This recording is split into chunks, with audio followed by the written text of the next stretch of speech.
Oh, there's a 2002 film, or 2007 film called The Gray Man. Really? It's a biopic, though, and it looks like nothing like the Russo brothers movie. What? The Russo brothers movie? You know, the one we're going to talk about? Oh, my God. The one that the Russo brothers directed? I don't even know. I can't even make... Those two guys are like... It might as well have been directed by, like... anybody, right? Any generic, couldn't even tell whatever. You. I saw that they were attached to it, and then I looked at their filmography because I knew they did Avengers and then Infinity War and Endgame, right? Yeah. And then I kind of saw before and after, and I'm like, I don't think these guys, they have more clout than they should. The trailer for The Gray Man listed, because you know how like they'll have the titles pop up like from the producer of, you know, from the makers of Captain America, Civil War, Avengers Endgame, and Avengers Infinity War comes a brand new adventure, or like something like that. Fucking, well, I can't wait to talk about it.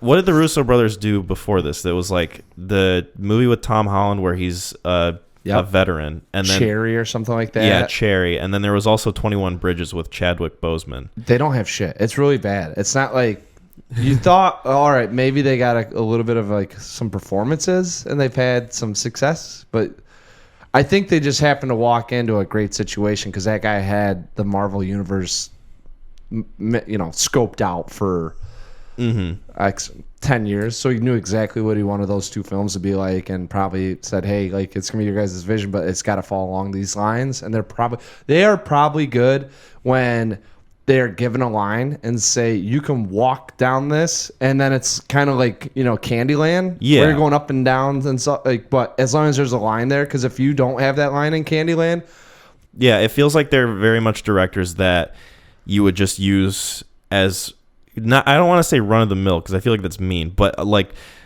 if you have a set goal for what your movie wants to do or like what you want your movie to do, and you need a director that's safe, then I feel like the Russo brothers are a good choice for safe.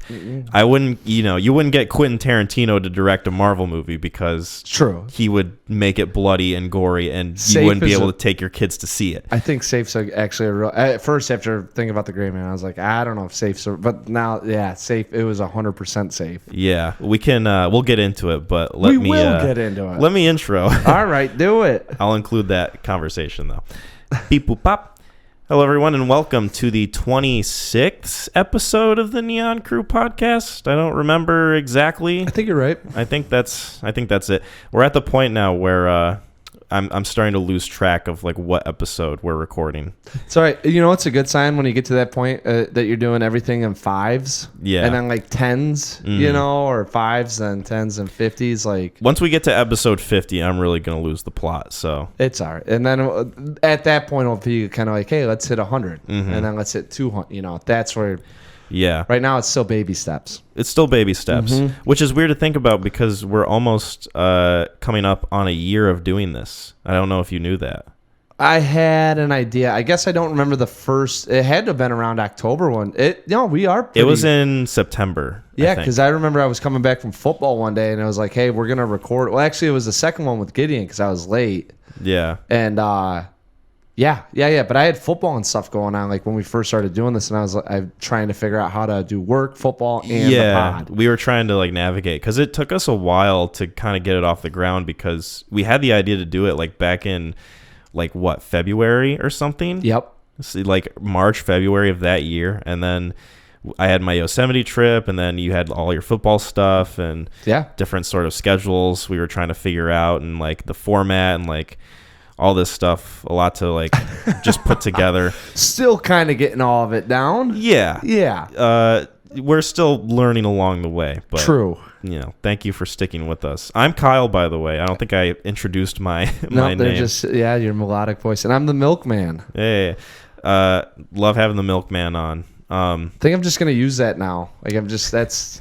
You're not even Mac anymore. Nah, just be the alias that I use. I mean, that's cool with me. I'll just change your name in every description of our YouTube video and Spotify to the Milkman. If they see Kyle and then they hear the Milkman, I think they gotta assume, unless they just go third party right away. Yeah. Or some people might think you've just been replaced by an actual Milkman. I don't know. I think a unique voice. That's the one thing I got going. Yeah, is it's very true. yeah. Your voice, you've got the Mac scent going on. Yeah. As Chris has said. So we started doing Neon Crew clips, and people really liked those. Yeah. People have responded well to those. If you don't know or haven't watched them yet, they're on YouTube under our channel, and they're basically just minute-long little quick edits that I put together with Fun. some visuals and some quick sort of editing techniques that I've thrown in there, kind of scraped together. It sort of feels like I don't know, like a bum rush of everything that just comes to my head in the moment of editing, but I think it's a good way for like people to kind of get into listening to our podcast. I would say. I mean, it's got potential to branch out even more, but they're fun. I know that much. I enjoy clicking on them and seeing the 90-second conversation we have with all the visuals thrown. They get a pretty good laugh out of me. I know that. Mm-hmm. And it's not going to be a set schedule thing. It's just going to be whenever I can make them and whenever I feel up to it.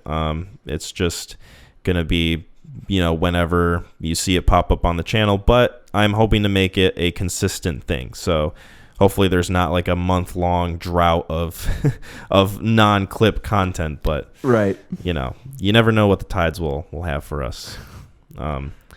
Speaking of the tides. Oh, okay. You were overswept by something? I was overswept by the Russo brothers. Oh, when I watched of The Gray Man. Yeah. With Ryan Gosling and Chris Evans and Ana de Armas. Okay, I know you did Collateral. Are you gonna? Do you want me to explain this one, or are you gonna?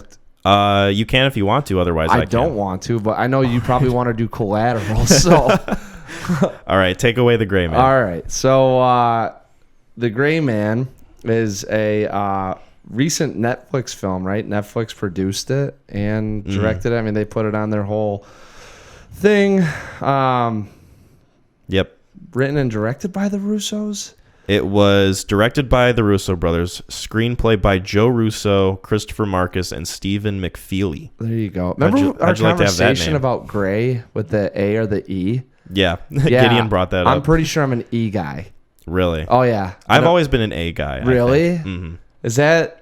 I don't remember where you fell on that, but there's a big... every time I went in there, because like when I watched the film, even typing it up on Netflix, like it wouldn't pop up right away, and I was like, oh, this could be with an A. Mm-hmm. And I really didn't realize how much that impacted my life. Yeah. It's... I think it's partly a regional thing, because I think in the UK they use... Grey. Oh, okay. More. Gray. They fucking throw a U in the beginning. Gruay. Oh, I've seen The Gray Man. It wasn't that great, isn't it? Oh, we'll get into it. Okay, yeah. So The Gray Man, spelled with the U. It's got written and directed by Anthony and Joe Russo. 2022 film starring Ryan Gosling as the titular character, Mr. Gray. Number 6. It's just listed as 6. Yeah. Chris Evans as Lloyd Hansen, Ana de Armas as Danny Miranda. Billy Bob makes a little bit of an appearance, and then I think Gene Page. Reggie Gene Page? He's got the weird thing above his... dude, Narcos guy's in here? Which character was Reggie Gene Page? Carmichael. Oh, okay. That was from, him. I want to say, it's not Downton Abbey. What's a really new stylized British show? Peaky Blinders? No, I don't... Oh my God, this is great. Peaky Blinders is new. Bridgerton. Oh, okay. Yeah, he's like one of the. He's kind of coming along as like a guy that you'd recognize, which makes sense. That I just thrust him in this role. Yeah.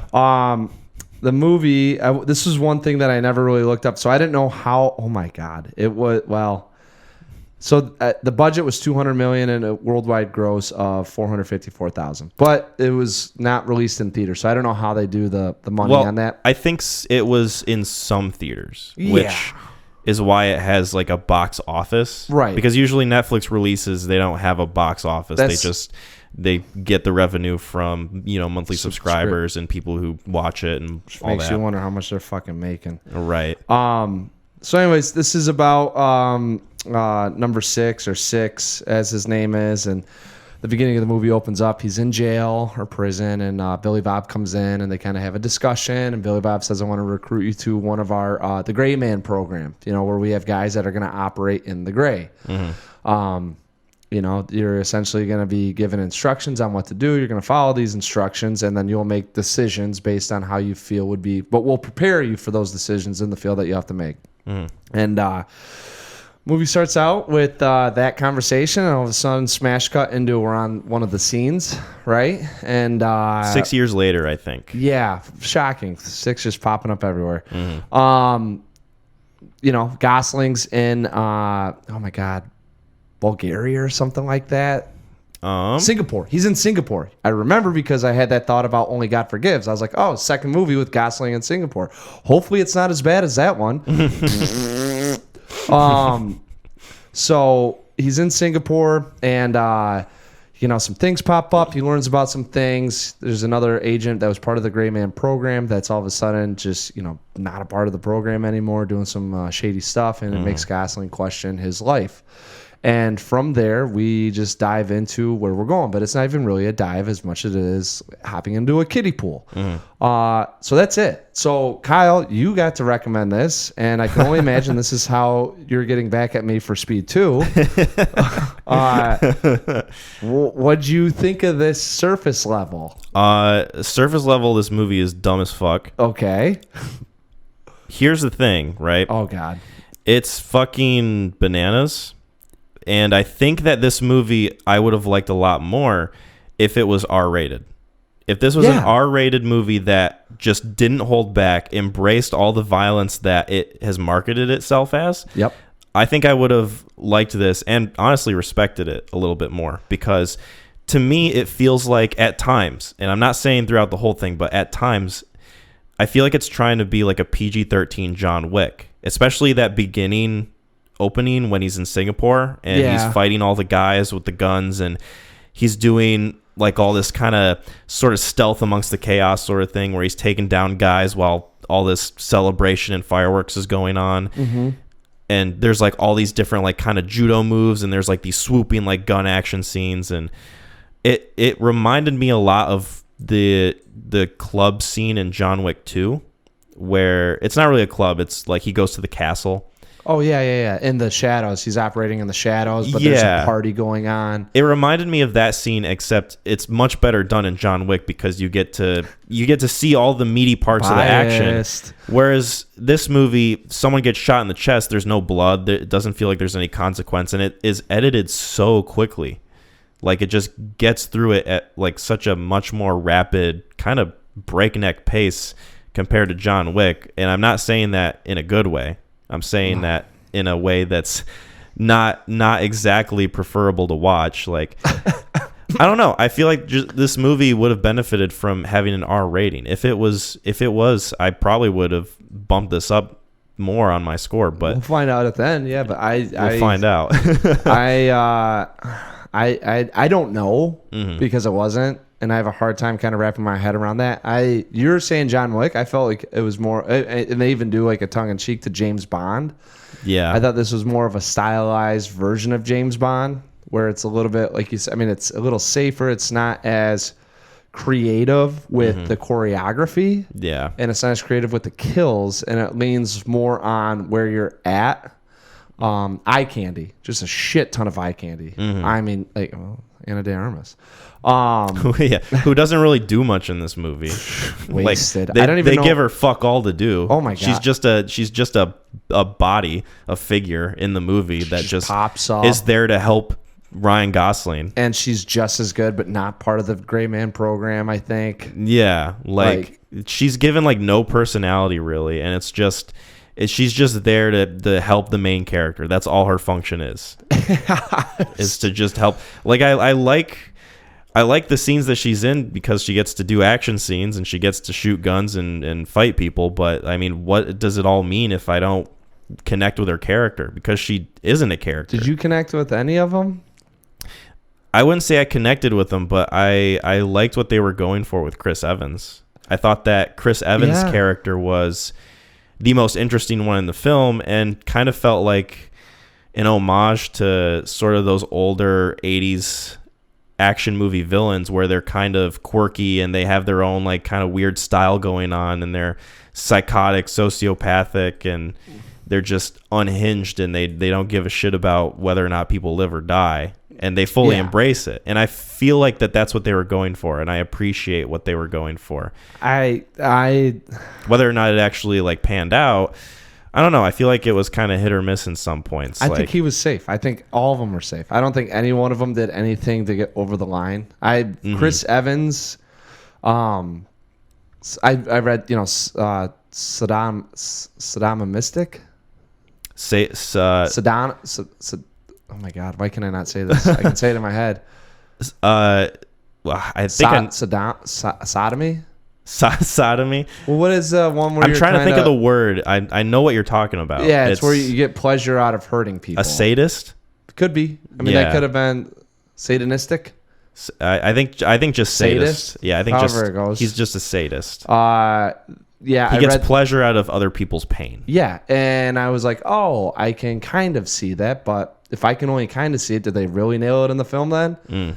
They do. And I think that's where like the R rating would help a lot. Is like we get if we got to see him like, oh, he really doesn't give a fuck about people. He's just killing people left and right, and like you get to see all this like collateral damage and stuff like that. Then we really get a sense of like who he is as a character. Whereas this movie, like you said, I think the word to describe it is safe. It's so bad. It's so bizarre too, because you watch it, it's just like a pile of shit, and then it's like you really want to assume safe would be the word to use there, but it is 100% safe. They don't really dive into any one of the characters. Most of this is just eye candy and action porn. Yeah, which I think for 2.5 hours really bludgeons you over the head. Yeah, it definitely does. I mean, at what point I don't know if there's there's really nothing that I could pull from this film and be like, oh, they were going for this or that, or wouldn't it have been cool if this, or any theories derived from it. I don't. No, this is a movie that does not make you ponder life's deepest meanings, or not only, but like even like do the thing that it set out to do. Really, like what if you just in your head you're like watching this like, oh, this is how it could relate back to John Wick, and maybe John Wick was part of the Gray Man program, and John Wick went private because there was more money involved with it, and he got out. Like, not to say that you're going to tie in John Wick to this film, but it'd be fun to have some of those. This doesn't do anything. The closest they get is the one the daughter's like, or his niece, Billy Bob's niece is like, your name's Six? He's like, well, 007 was taken. Yeah, which is in the trailer, which is such a bad line. God, Jesus, I rolled my eyes whenever I saw that. I saw this trailer twice, and I was like, probably not well, actually, I take that back. This movie, before you recommended it, was one that I was going to wait to see the reviews on, and I was going to wait to see if anyone said anything about the writing or character development, as opposed to like, oh, it's a great action film. Like, that's what it's billed for. Yeah, but this movie is. It's really 2.5 hours of just fucking action. And it's like not even great action, though. And that's the thing, too, is like, yeah, action, like marketing a movie purely on action is, I guess it's something that you can do, but I feel like you have to have a little bit more of the other elements to make a film good in order for it to stick in people's mind. Like, think of Speed. Like, Speed is almost like nonstop action throughout the whole thing, but you enjoy seeing Keanu Reeves and Sandra Bullock try and figure the situation out. You enjoy seeing Dennis Hopper screwing shit up because they act those characters out so well, and you're compelled with the situation. Whereas like the Gray Man, it's like you don't care about any of the characters. The stakes they feel so low, and it's so predictable. They're not where even it's going to stakes. go. I was just about to say the guy from Bridgerton is in it, and he just wants that program eliminated so that they can work in a different direction. Like, it's not even like there's anything on the line. Like, literally, it's just like, hey, I don't like that class. I want it canceled. Yeah. Like, okay, like, so you're gonna do all this dumb shit to do that? Yeah. Like, and then it's like, well, we got to make him kind of shady, and I don't know. He sucked I don't know. Yeah. They all No, sucked. I'm I- sorry. Like it was so bad. They were all flat. No one had any fucking charisma in this thing. Well, I think Chris Evans had a little bit. I think 1 out of 10. I think Chris Evans was having fun with it. Like you could kind of tell that he knew it was a dumb movie, but he still kind of embraced it, and he really. I did feel like he was like making that character memorable as he could for the stuff that he was given. I mean, like when you're talking in the grand scheme of things, like that movie alone, he will be the most memorable part. In terms of like 5 other movies compared to it, I could think of 10. If you gave me 5 other movies to this one, he'd probably be the 10th character that I'd remember. Right. Like, and it's not a shot against him.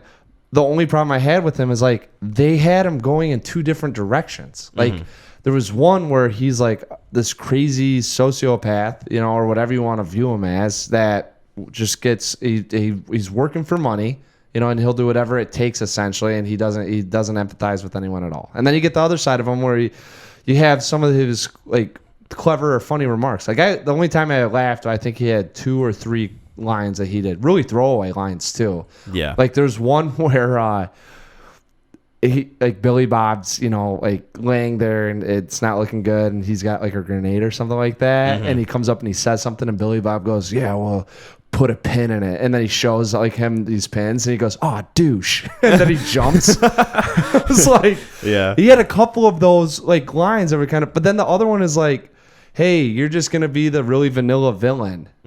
And he talks about doing these things, and then because I'm with you, the writing, if it was rated R, they probably could have used more. It's like the only crazy thing we're going to show him is ripping Billy Bob's fingernails off. Yeah. And it's like, okay, how scary is that when you talk about like, hey, I'm going to make you eat your own tongue after I cut it off, and if you don't, I'll chop off, your every toe. Yeah. And then it's like, but first things first, we're going to take your pinky nail. And you're like, we're gonna pull off one eyelash at a time. Yeah, and you're like, oh, like in terms of the amount of pain you're talking about, like that's kind of creepy, but like you just said something that's 10 times worse. Like, can't we get something along those lines? Well, it's PG-13, so you can't have. You can't have them cut a finger off, dude. And so they do that for what, marketing, and because it's on Netflix, so they can get dads and their sons to watch this film together? They wanted to get as many people to watch this movie as possible, so they made it PG-13, and they made all the action like with no blood and all this stuff, and like anytime someone gets shot, it just looks like they're wearing a bulletproof vest, and then they just fall down. But I mean, like I agree with what you were saying about Chris Evans as a villain not being super memorable if you compare it to other films with similar stories and villains. I will say I really didn't like the Carmichael character in comparison as a villain, because like he's sort of like the villain behind the scenes, air quotes. Right, he's Ra's al Ghul. Basically, and he felt so bland, like so personality. He wasn't devoid. menacing at all. He wasn't menacing, like that scene where he throws the coffee against the glass when he gets pissed off because Six didn't do what he wanted him to do. He comes across as like a baby throwing a tantrum, which I don't know if that's what they were intending, but he doesn't come across as menacing at all. He just comes across as a whiny little baby. He had an agenda, and it felt more as if, and because the stakes are so low, like a manager of a business that needs his employee to do something so that he can get the credit for it, to take that next step up in the hierarchy, and the guy wasn't doing it. That's why he came across as like a bad manager. Yeah. Like, and instead of having I didn't get the whole thing with like, so Six is out there. They want to destroy the program. The program really isn't working, but it's still running. So they needed to get the chip or whatever. But then it turns out that the chip just had like some stuff on how Carmichael was acting to destroy the program. So it's just negative PR stuff. Like, dude, I don't remember. It's been so long since I've watched it. Yeah, it's because it's shit. I didn't get a chance to rewatch it. It's so fucking like you're watching it and they're like, they go, "Oh, we finally got the USB port," and then it's like, it's foreign news outlets like reporting on what was going on and linking it back to Carmichael, like doing the weird like tabloid thing, and then I'm like, okay, so we have the FBI and the CIA, and then News Radio 6 in India is catching us doing something, and we're not picking up on that. Like, what's that saying about our defense systems? Like, our counterintelligence doesn't see it, and he's living underneath this shadow, but we're attached to everything. It was so dumb. And then the really big drive was like, we have to get the niece back because Billy Bob fucked up. And then they just keep Billy Bob alive. Yeah. Oh my God. That's why, they play it safe. They could have easily killed him and then like just kept the niece hostage, or, when Chris Evans, he always alludes to the fact that like, I'm not afraid to kill kids and blah, blah, blah. I've done it before. And then, he just like, lets her go constantly, and he just like holds her hostage and doesn't really do anything. It's like, okay, show us that you're a threat. Show us that you're a proper opponent to the main character, which, let's talk about Ryan Gosling for a second. I want to.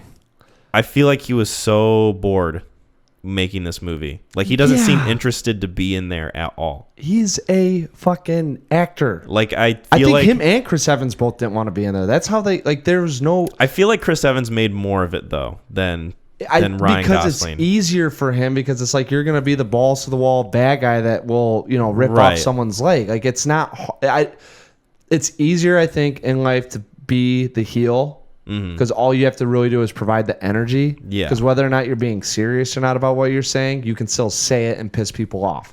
To be good, it takes a lot of energy, but you still have to kind of pull off that you still care about something, or you care. He never seemed to care about anything. No, and I feel like, I don't know if it was just like him not really caring, or if it was the directors directing him to act that way because maybe they wanted more people watching the movie to live vicariously through him. Like, oh, look at this guy who I relate to going through all these scenarios and these different action scenes and this danger. Like, I can totally relate to him. James Bond. He's literally me. It's James. There's a Foxtrot comic strip about like the dad gets fired or whatever, so he goes to write a book, and he literally writes like the James Bond book. And it's just what would you do, if you were just drifting off in your imagination? Like, oh yeah, like Secret Service, get ladies, go to all these exotic places, kill bad guys, get money, don't have to respond, I'm charismatic. And that was, but he wasn't charismatic in this. And I think half of it's just because the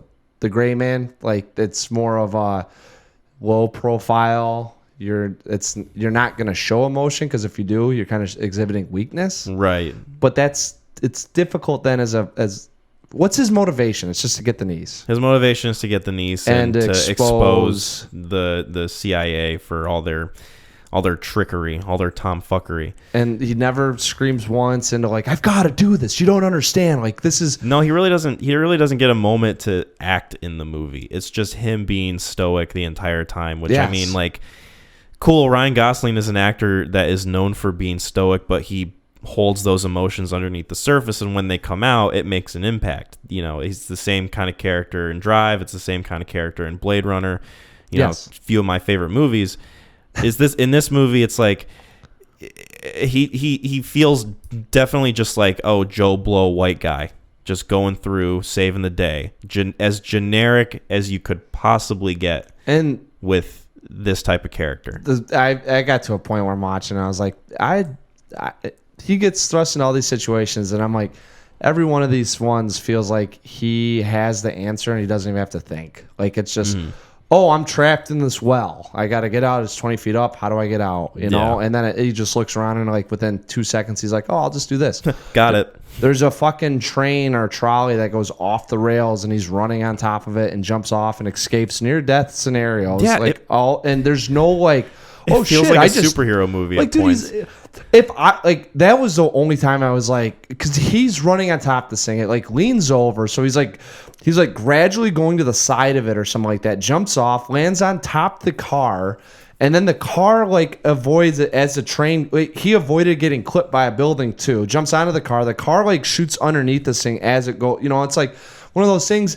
And if it were you, wouldn't you be like, oh fuck, yeah. Like, how the really? Like, I would be like looking around like just like wide-eyed, like, oh my god, like that was, I can't believe I just did that. I'd be really scared, and then I would be paced on the side of the road. Yeah. Because that's how it would play out if it were literally me. And then he's just like, we gotta talk. Mm-hmm. Like, hey. Yeah, he's like, oh, thank you. He just climbs into the car with Ana de Armas. It's like just normal Tuesday, and I'm like, and then I started thinking, I'm like, all right, I know the training didn't prep him for that. How much, like, where is he supposed to be at in terms of like relative experience of that just happening? Mm-hmm. I feel like the scene that you just described with the train and crashing into the buildings and all that stuff, like that's stuff that you would see in a Marvel movie, which is maybe why they got the Russo brothers, is because they wanted people who can do like CGI special effect heavy action. And this is definitely one of those movies where it feels like that's the point of a lot of it, is just big spectacle action, but like really no substance or reason to care or any sort of weight to it. It just feels like they needed somebody to make action scenes, and they know that they're good at that sort of thing because they have experience with Marvel. I read some of the reviews, and because it's maybe a little polarizing. I don't know. I don't think it's polarizing at all. But I you know what I'm saying? Because there's that other half of the world that's like, oh yeah, like I love just being able to turn off my mind, not think about anything, and watch this. But I'm like, where do you live that is like entertaining? Like where does it come off that your creative landscape can only go that far? Especially when there's so many better movies out there, especially when there's movies made in the 80s and the 90s that are better than this movie. But I can definitely see this being a general audience film. Like if you took your dad to see this movie, like maybe not your dad, but if I told my dad to, hey, check out The Gray Man on Netflix, he'd probably really like it. You think he'd really like it, or would he be like, it was good? Well, he probably wouldn't dislike it. That's what I'm like. That's a Rotten Tomato thing where it's like thumbs up, thumbs down. Like I'm 2 thumbs down, But like the Rotten Tomato thing, like if you watch it and you're like 60%, that's a thumbs up, So I could see. Yeah. That's what I'm just curious as to who's like probably my favorite film of the year, because I'm gonna avoid them at all costs. I'd like to meet that person too and just ask why. Like, give me a reason. Like, tell me. Make an argument for the case of this movie. The being only your favorite of the year. Thing I could think of is talking about every action sequence, and that in every scene there's at least something going on that's driving towards.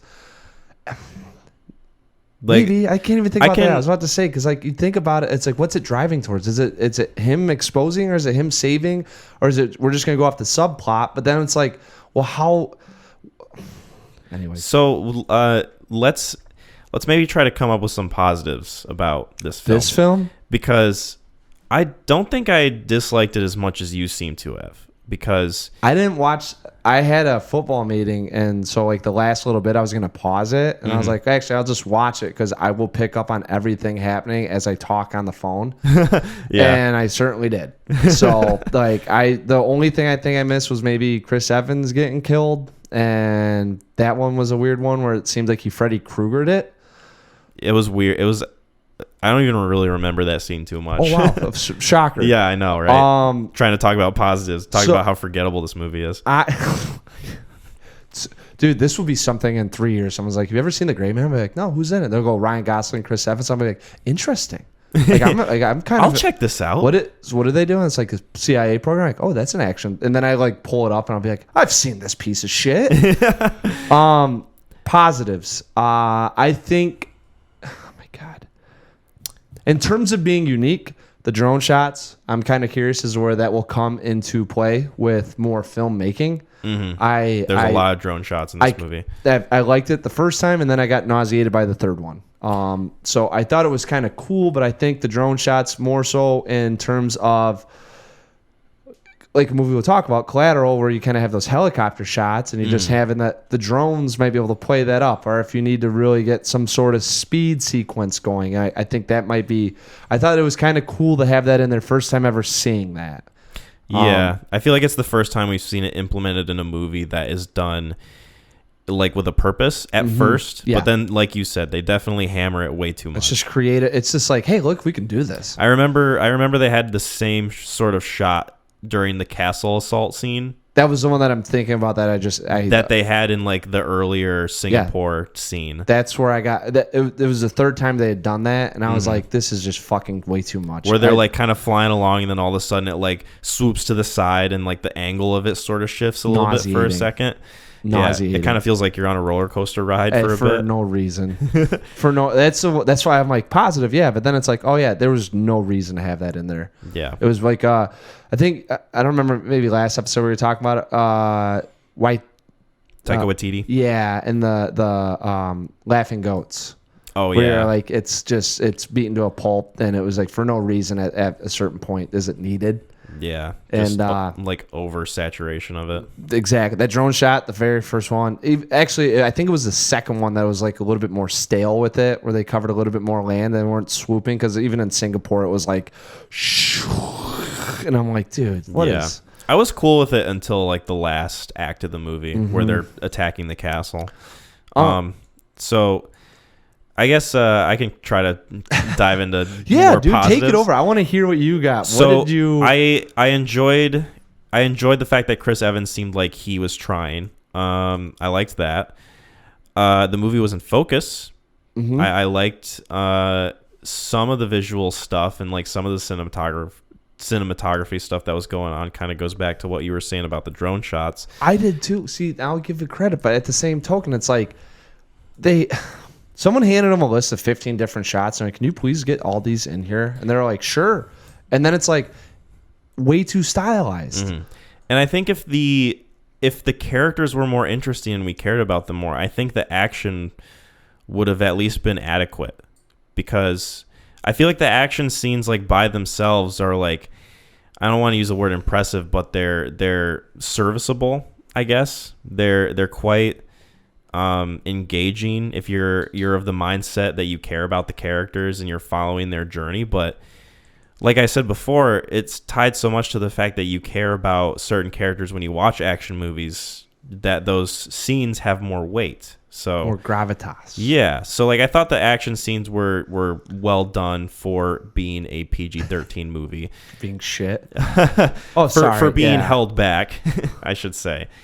But I mean, I don't know. I didn't hate this movie in particular. Like Speed 2 is still left a sour taste in my mouth.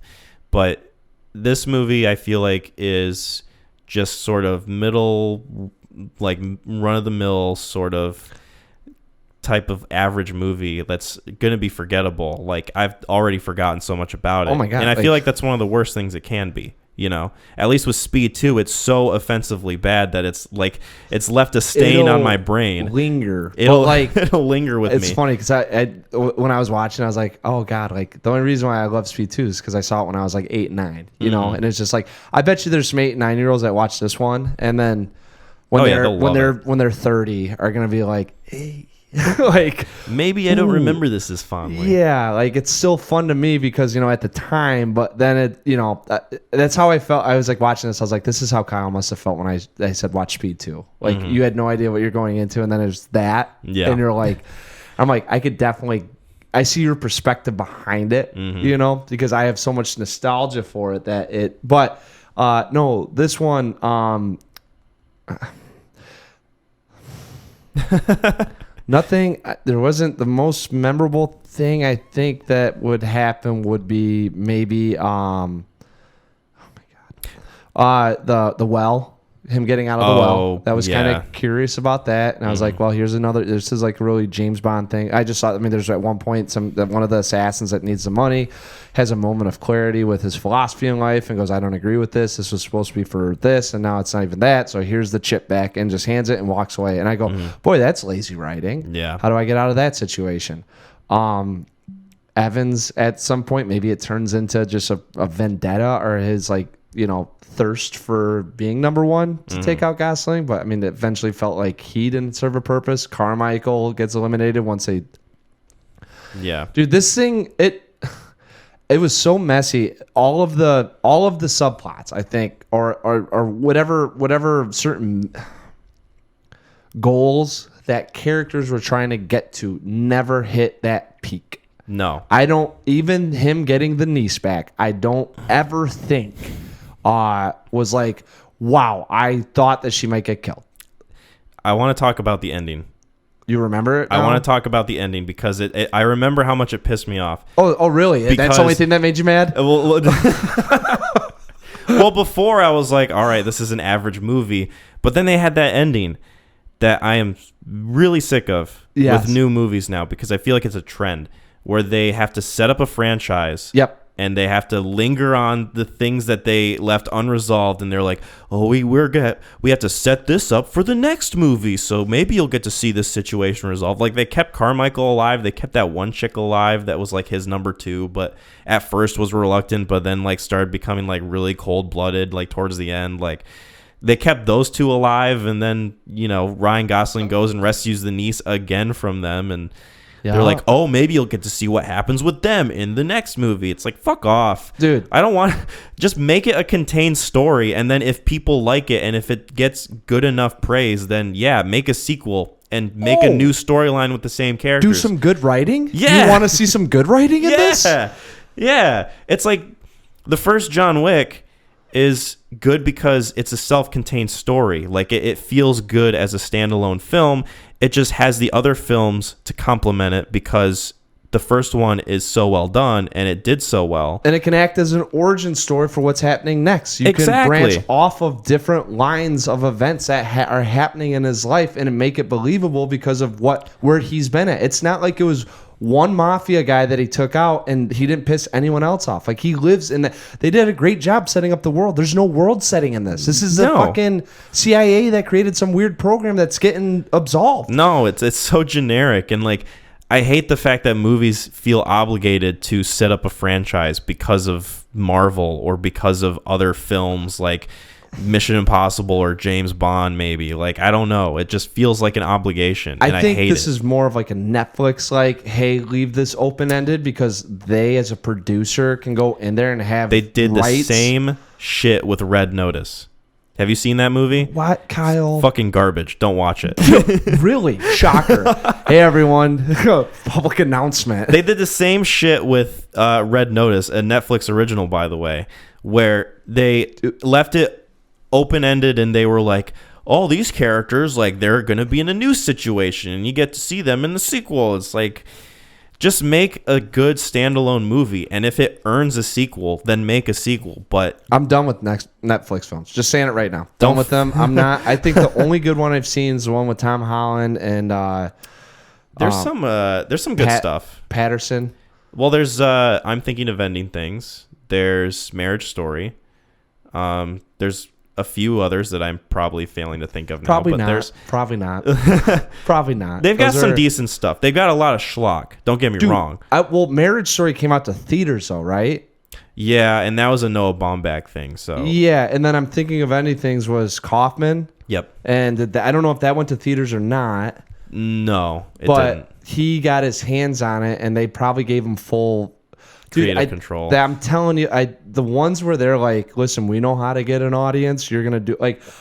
No, I think they've gotten worse. I definitely think they've gotten worse. I'm pretty sure they grab they're feeling the pinch of like their stock dropping, and they're trying to get like bigger and better names, and it's just like, but they're also like grabbing the necks of who's ever doing it and saying you need to do it this way, and it's you're seeing a company that's like falling, and they're like trying to go grander, but at the same time they're fucking. You see why they suck.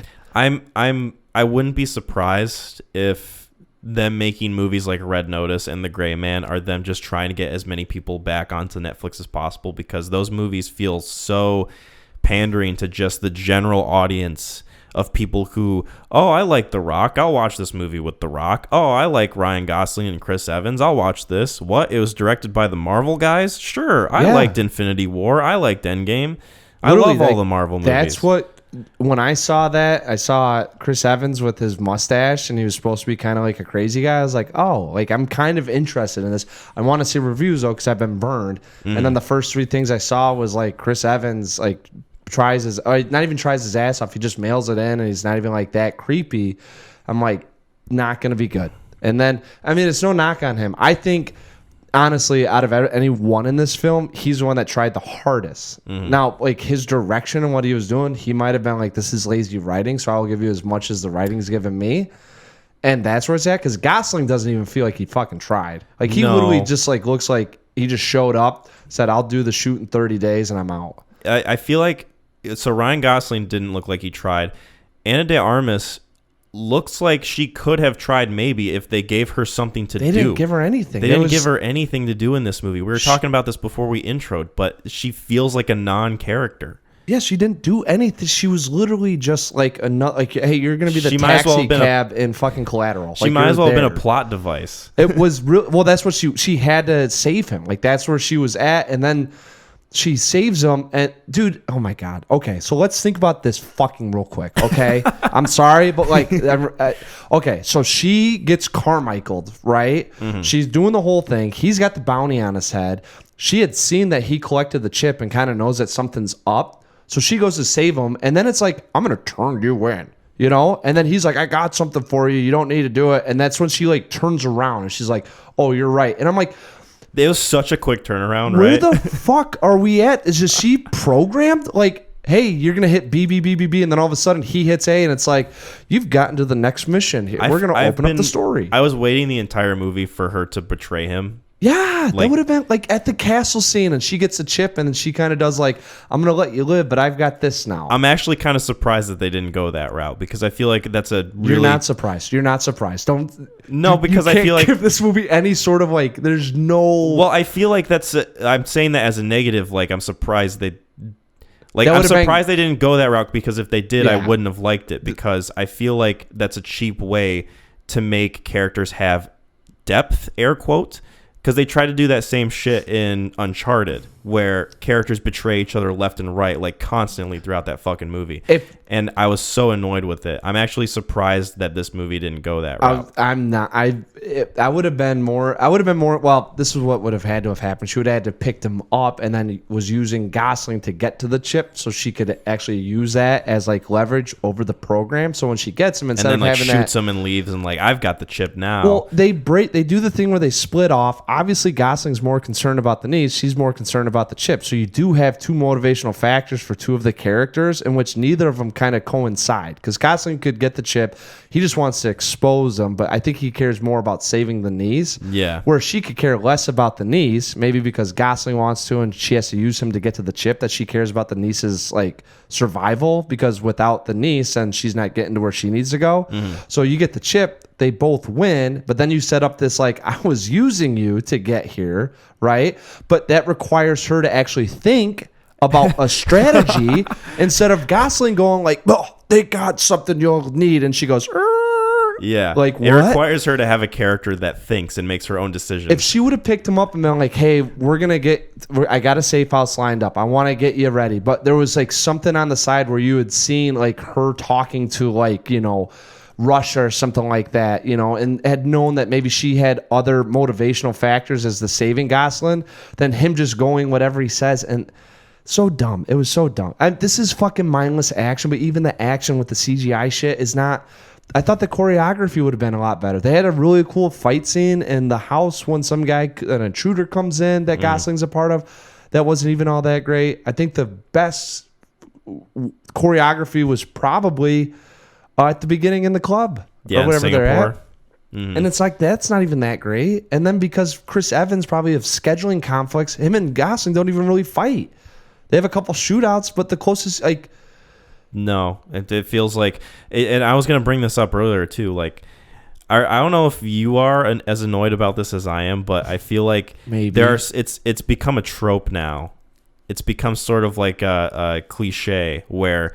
two opposing characters will get in a fight, and they'll be like, it's our final confrontation, no guns, hand to hand. And so then they go hand to hand, and then like the villain starts losing, so then he pulls out a knife in the middle of the fight, and then like he starts slashing around, and then like the villain dies or whatever. Like the villain pulling out the knife, I feel like I've seen in so many action movies. Like they even do it in the first John Wick.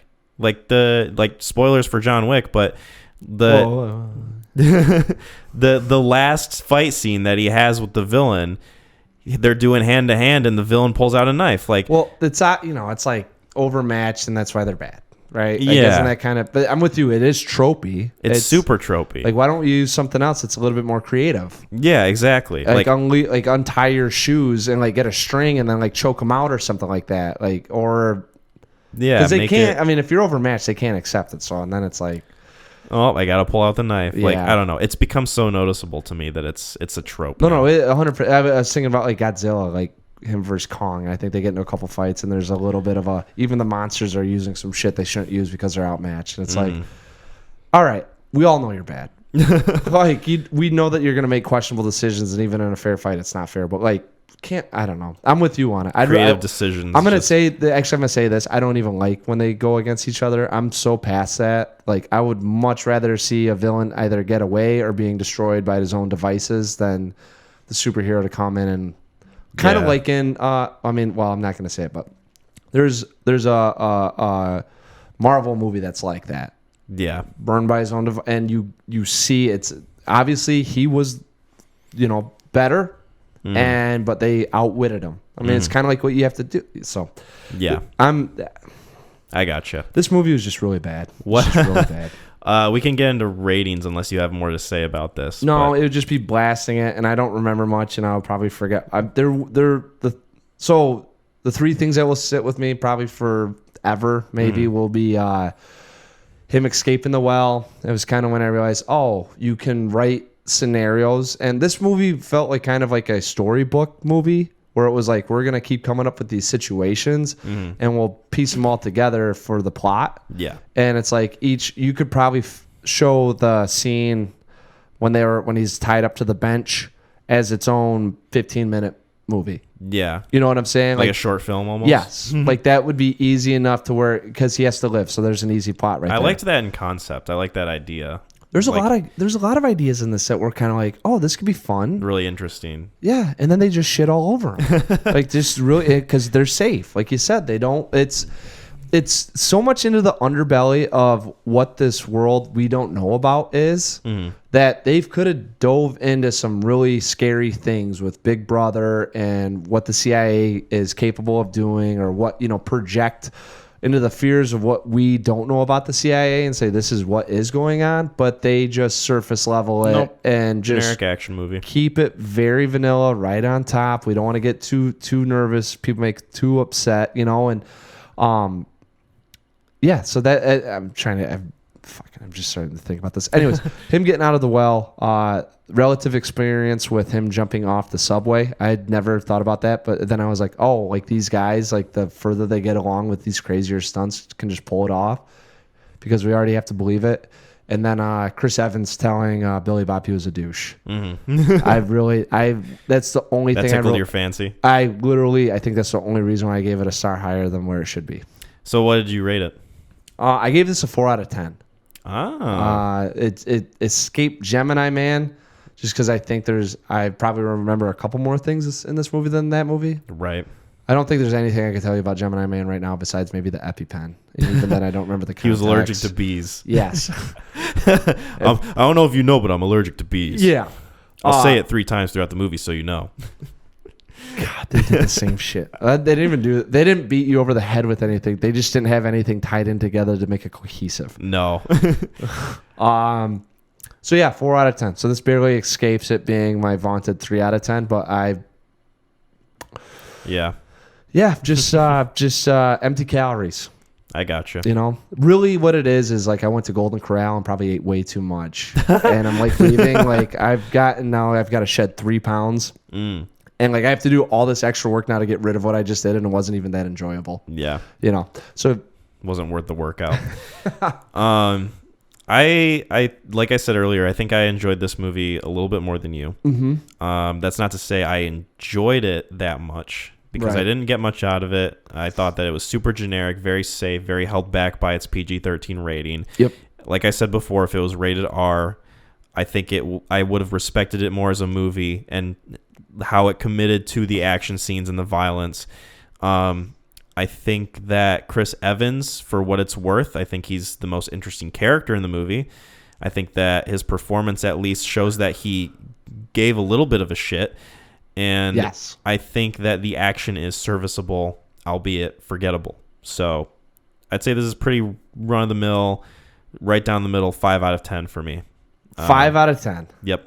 Wow. I think that I will struggle to remember a lot of this movie given a few more weeks. Okay, so this compared to Speed 2 for you, because you hadn't seen either. Now, obviously, I am very biased with Speed 2. Yes. But this versus Speed 2, Defoe versus Evans, character motivation, and maybe like cinematic presence. Like, I'm trying to see, because to me, I think as a whole film, I think The Gray Man just works better because what it set out to do, I think it does a lot better than what Speed 2 set out to do. The Gray Man just wanted to be a sort of blanket, appeals to the general audience, generic PG-13 action film with Ryan Gosling, Ana de Armas, and Chris Evans. I think that it mostly accomplished what it set out to do. What it set out to do, though, wasn't very ambitious and didn't really have much weight to it, and therefore is not that memorable of a film. And so it's very run-of-the-mill, down the middle of the road for me. Whereas Speed 2, I feel like it fails at almost every single capacity as a movie. I think that the characters are either boring or insufferable. I think that the action is so poorly done that I became bored after 45 minutes of watching this movie. I think that the dialogue and the characters are just so janky. There's some problematic stuff with the 15-year-old love story plot line. The amount of tension that you get from the Speed 2 film compared to the Speed 1 movie is I can't even say fractioned. It's like it's severed. It's decapitated. Well, that's what I mean. So I'm like, it's kind of like I'm hearing like the movie. You kind of base the movie off of what the intent was. So maybe that's where kind of the rating comes from. Is that's a large part of it. Yes. Right. So, but like, okay. I mean, I guess.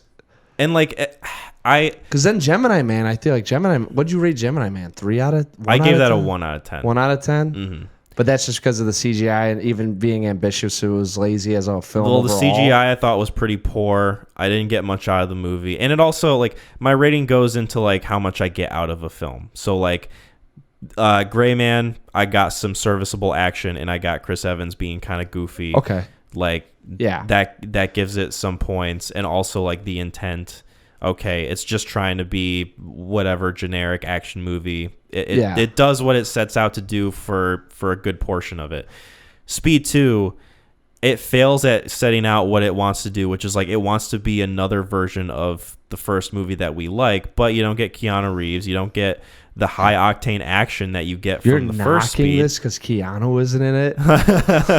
Well, not because Keanu isn't in it, but because it sort of is a representation of like, oh, everything that we liked about the first movie, we're just not going to put in this next one. To me, it's this thing would be tied with Speed 2 if I had never seen Speed 2. Like it is literally, this thing sucks. Like it's, dude, I don't know. I mean, even when I get like, hey, we're going to beat you over the head with the action, I'm like 2.5 hours of nothing, like is nothing. Like I could not tell you how checked out I was of this film. Dude, that was me with Speed 2. That's I got what I'm saying. An hour into Speed 2, and I wanted to shut the movie off so bad. The only reason I didn't shut it off is because we're going to talk about it on the podcast. I mean, like, literally, I think we're kind of in the same boat with each of these action films. I think, like, you probably looked at me like I was... Like, we don't disagree, really. Hit you over the head when you gave it an 8 out of 10. Oh, man. Yeah. No, this is, like, I literally watching this, I was like, this is how Kyle felt. Like, this is miserable. Like, it's... And I was miserable watching Speed 2. I was not miserable watching The Gray Man. I thought it was so generic and like just very forgettable. That's what I'm saying. I can't believe you actually were like it held your attention. It's a time waster of a movie. Okay. Here's the thing. Here's a good comparison. Okay. The Gray Man, I feel like, is a good movie to watch if you're building furniture. Oh yeah. Whereas Speed 2, if I'm building furniture, I'm just changing the channel. I'm just going to put it on HGTV and enjoy watching Chip and Joanna. A second out of your day and like turn your eyes to something, you're probably picking The Gray Man over Speed. I would pick Speed 2, obviously, but that's just because you have some pre-established biases. There's no, but I would agree in terms of like action without tension, you're probably putting this on over it just because it's more modern and it's shot just a little bit better. But This thing barely fucking escaped a 3 out of 10. Like, it is so fucking close. Like, I got done with this and I was like, what the fuck did I just watch? And then I have to go read reviews of people that are like, oh, great film. If you really want to, I'm like, who turns their mind off for 150 minutes? I know. I hate the argument. They're like, oh, turn your brain off when watching this movie. It's like, my brain is always on. How can I turn it off? Like, why would I want something on that it's not going to move me? Why it's would like, why would I want to waste my time? and even if you want action, just put on YouTube and like watch people fall down skating. Like, or just put on a better movie. Yeah. Watch John Wick. Watch Mission Impossible. Oh my God, watch James Bond. So much. So watch the original 3 Bourne trilogy. God. So yeah, we can move on to our discussion. Speaking of good movies. Yeah. Collateral. I recommended that we watch this. Very happy that you did. This was a good so like you go to a restaurant and they come out and the salad's brown and they don't give you dressing and you're looking at it going, I have to eat this thing. And then they come back and you're like, God only knows what the entree's like. And then they come back and it's like a filet mignon, perfectly, medium rare, just nice potatoes roasted. They had some butter on there. The asparagus is parsley's there and you're looking at it and you're like, fuck. Like, this is the same restaurant? Yeah. Like, I can't. All right. Let's go. That's the experience that this podcast offers. It's just food. A different palette altogether in the same episode. So yeah, I recommended Collateral. I guess I can summate this. Lucky you.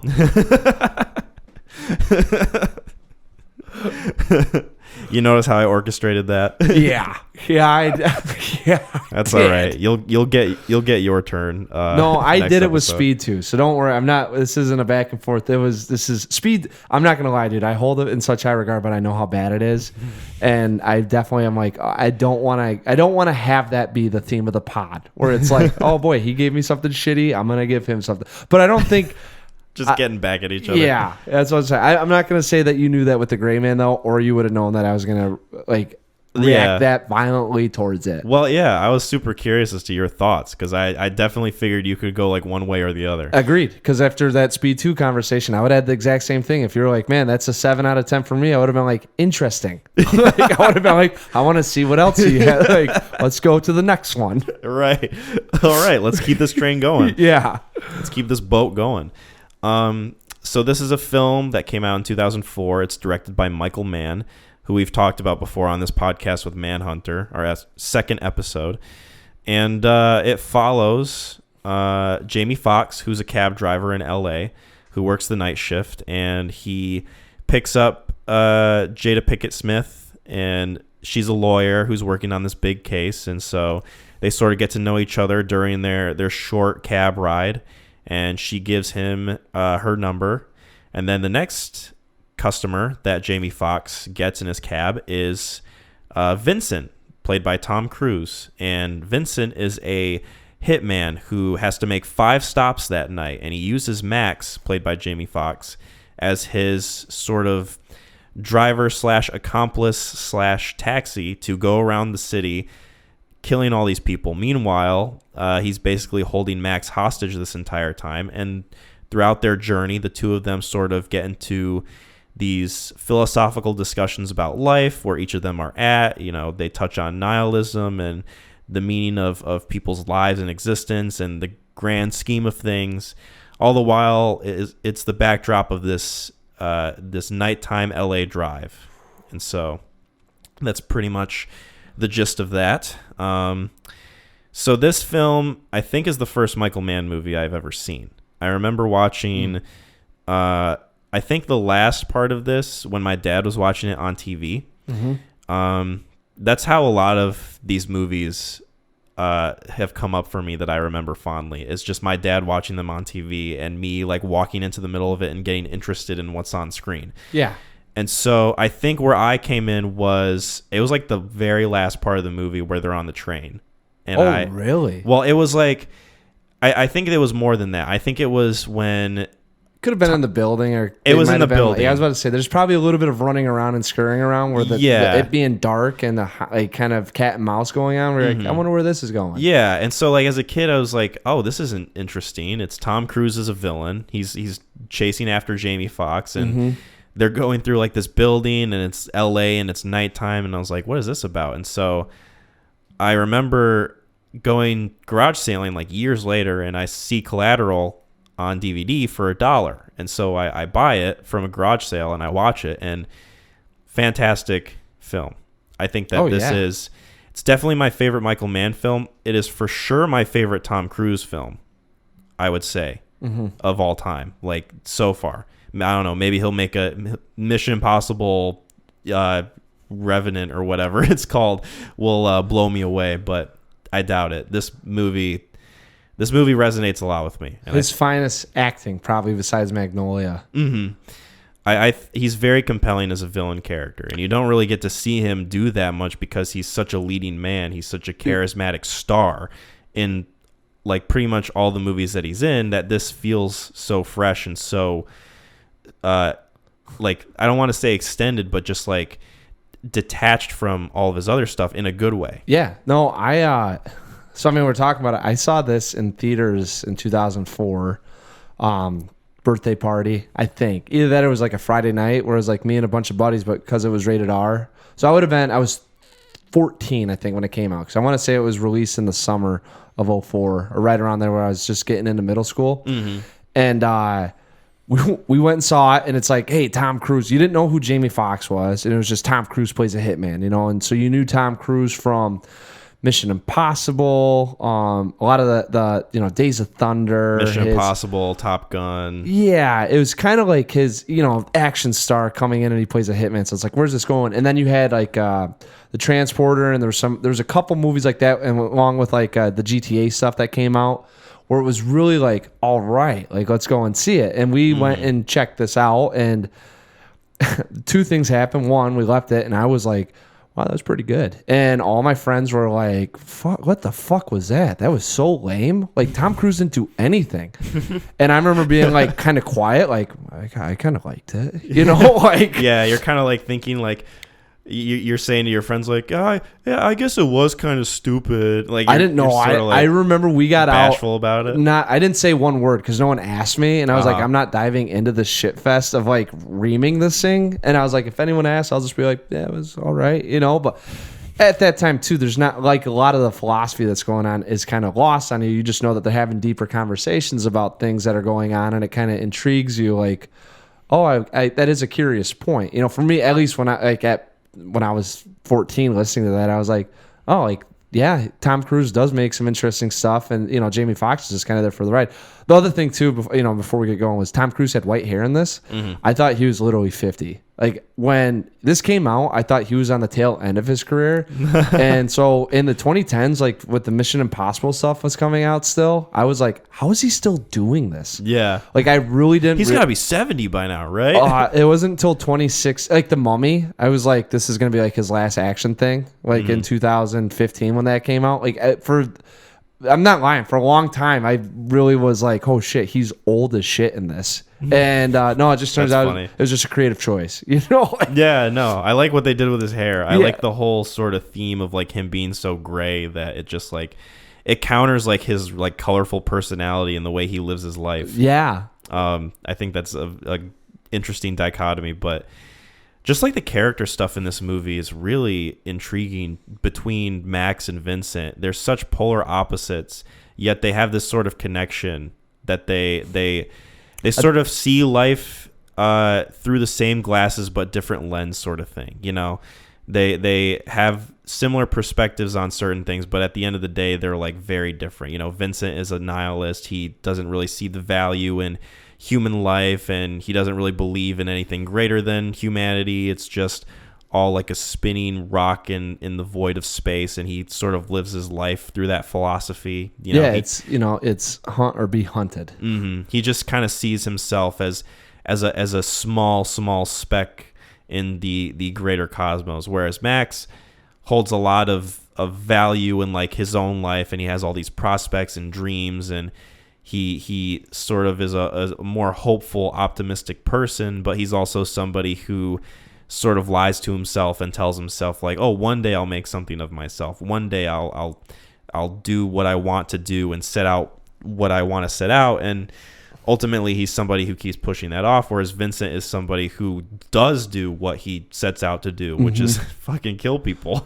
Yeah, I had it at one point. I was like, oh, this is kind of like this is like two voices in your head. Like this is like, so when you say they're connected, it would be the person viewing, and you hear both of their viewpoints, and I think both of them kind of resonate with you as a person. Yeah. So I think they make both.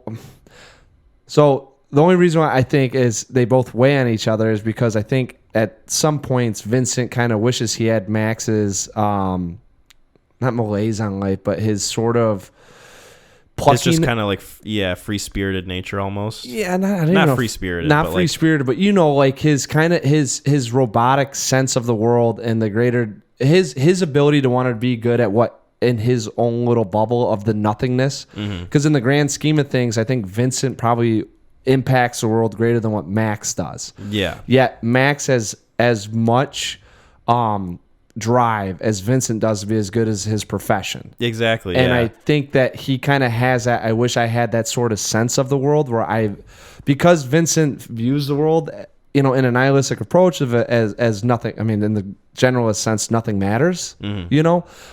He wishes that he didn't view life like that. And I think Max is connected to Vincent because he sees that aggressive nature and he sees the ability to, America, take what you want, and the ability to kind of tune out some things and not have it weigh against you, like his cabbie, his dispatcher. That person shouldn't impact my life as much as he is. And I think that's where they both get connected in some sort of sense. Yeah. Now, it's hard because, like, you talk about nihilism and it's like, is he a sociopath? I don't think Vincent, I mean, I feel like nihilism, you don't really generate empathy for others, but I don't know.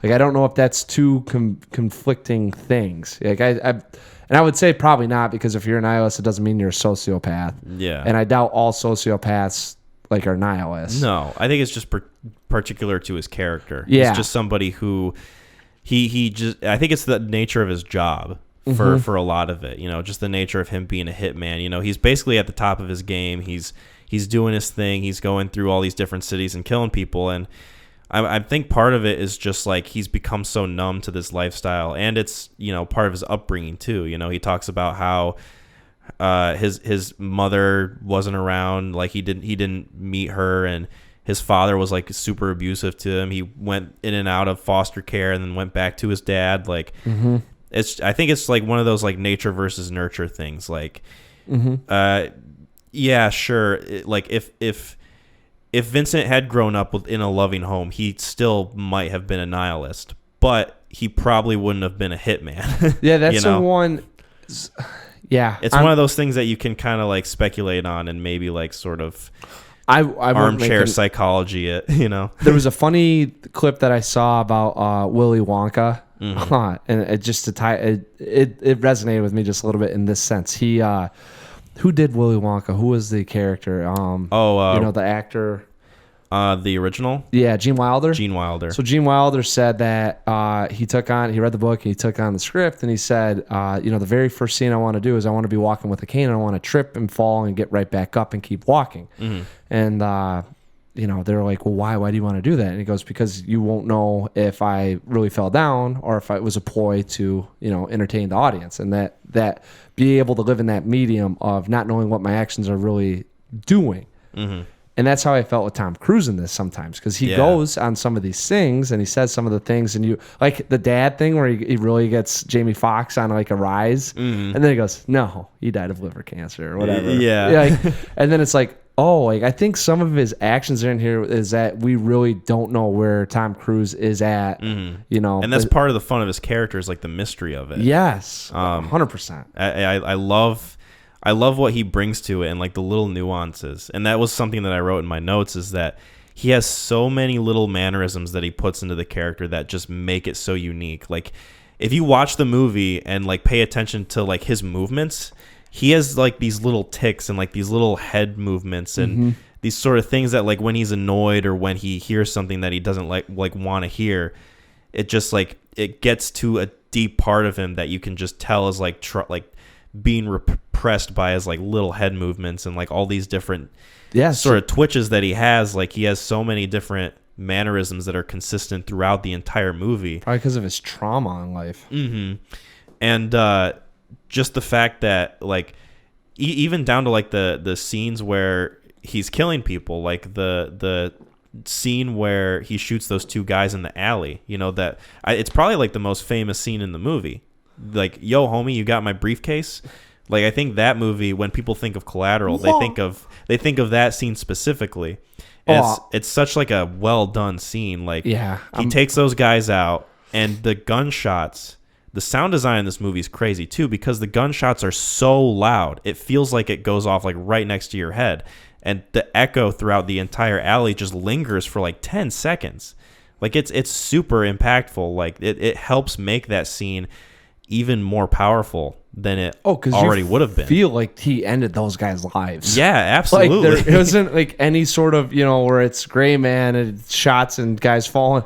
Yeah. Like, you hear the and it lets it sit. Like, he just took them out. No, and there's weight to the action scenes in this movie because it actually feels like something has happened. Well, it feels so jarring. That's the first time we see Tom Cruise kill someone.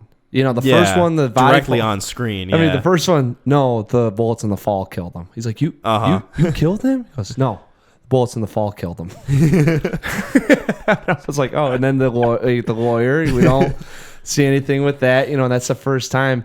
I'm sure you did. I'll spruce in trivia as much as I can, but they did tactical training with this. Yeah. Did you see all that? This is actually something that I know. Yeah, like the his draw time. They had to get this.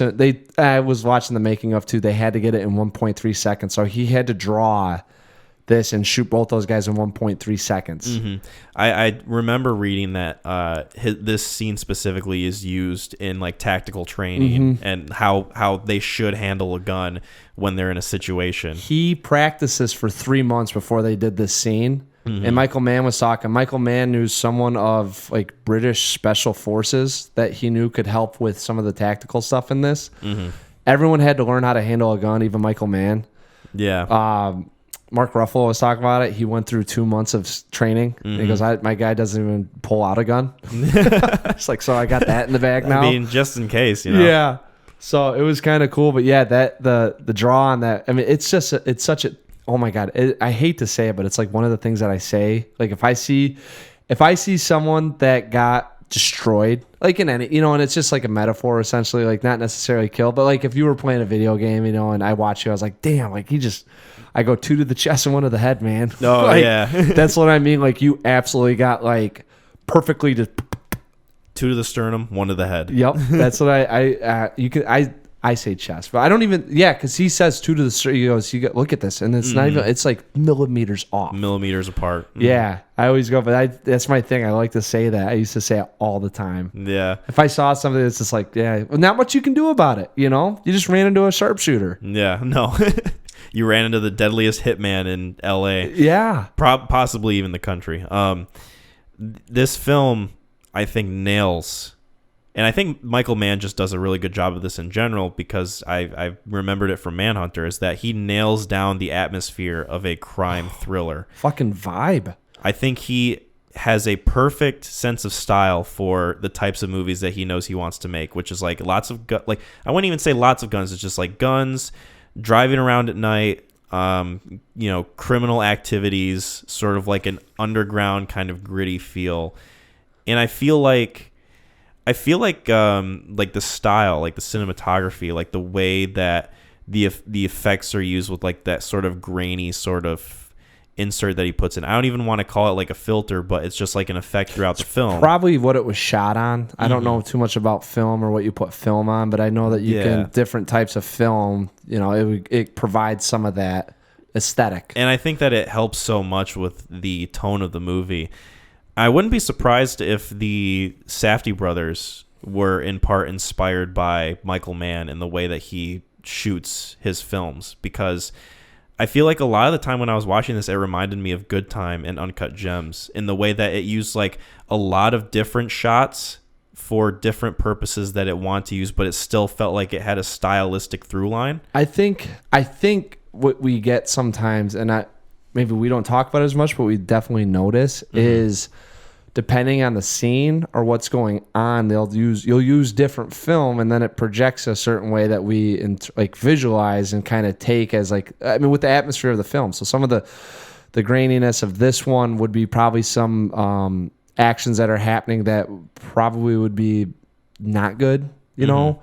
And then some of it, if it's pretty clear, it's some of that dreamscape that we're getting of, you know, you're viewing this as a person now. Yeah. We're seeing this as if we were up, you know, surveilling LA at this time, you know, and then you get to see the cleanness of it all, you know. And I noticed the grainy sort of crime element of it, like when Vincent was introduced, when we see him going down the escalator with those sunglasses on inside, which is crazy in itself. And then the scene where he's in the building hunting down Jada Pinkett Smith. Yep. And the wolf, I mean, it's kind of funny too, but you see the coyote too, I'm pretty sure it gets a little grainy. Yep. Because that's when I remember, like, the first time I ever saw this film, I was like, that scene threw me off because I didn't know what it, like, there's a lot of interpretations of the scene. I've read 3 different, like, why. Yeah. Is it true that, because I was going to read about it, but I forgot pick to. something else to do. Okay, no, that's cool. No, but like I've heard that scene, like they didn't expect a coyote to be there. Like that was totally like on the spot. So, or was it something that was planned? It was a creative choice. Now, as to the metaphor of what it represents is where it's at.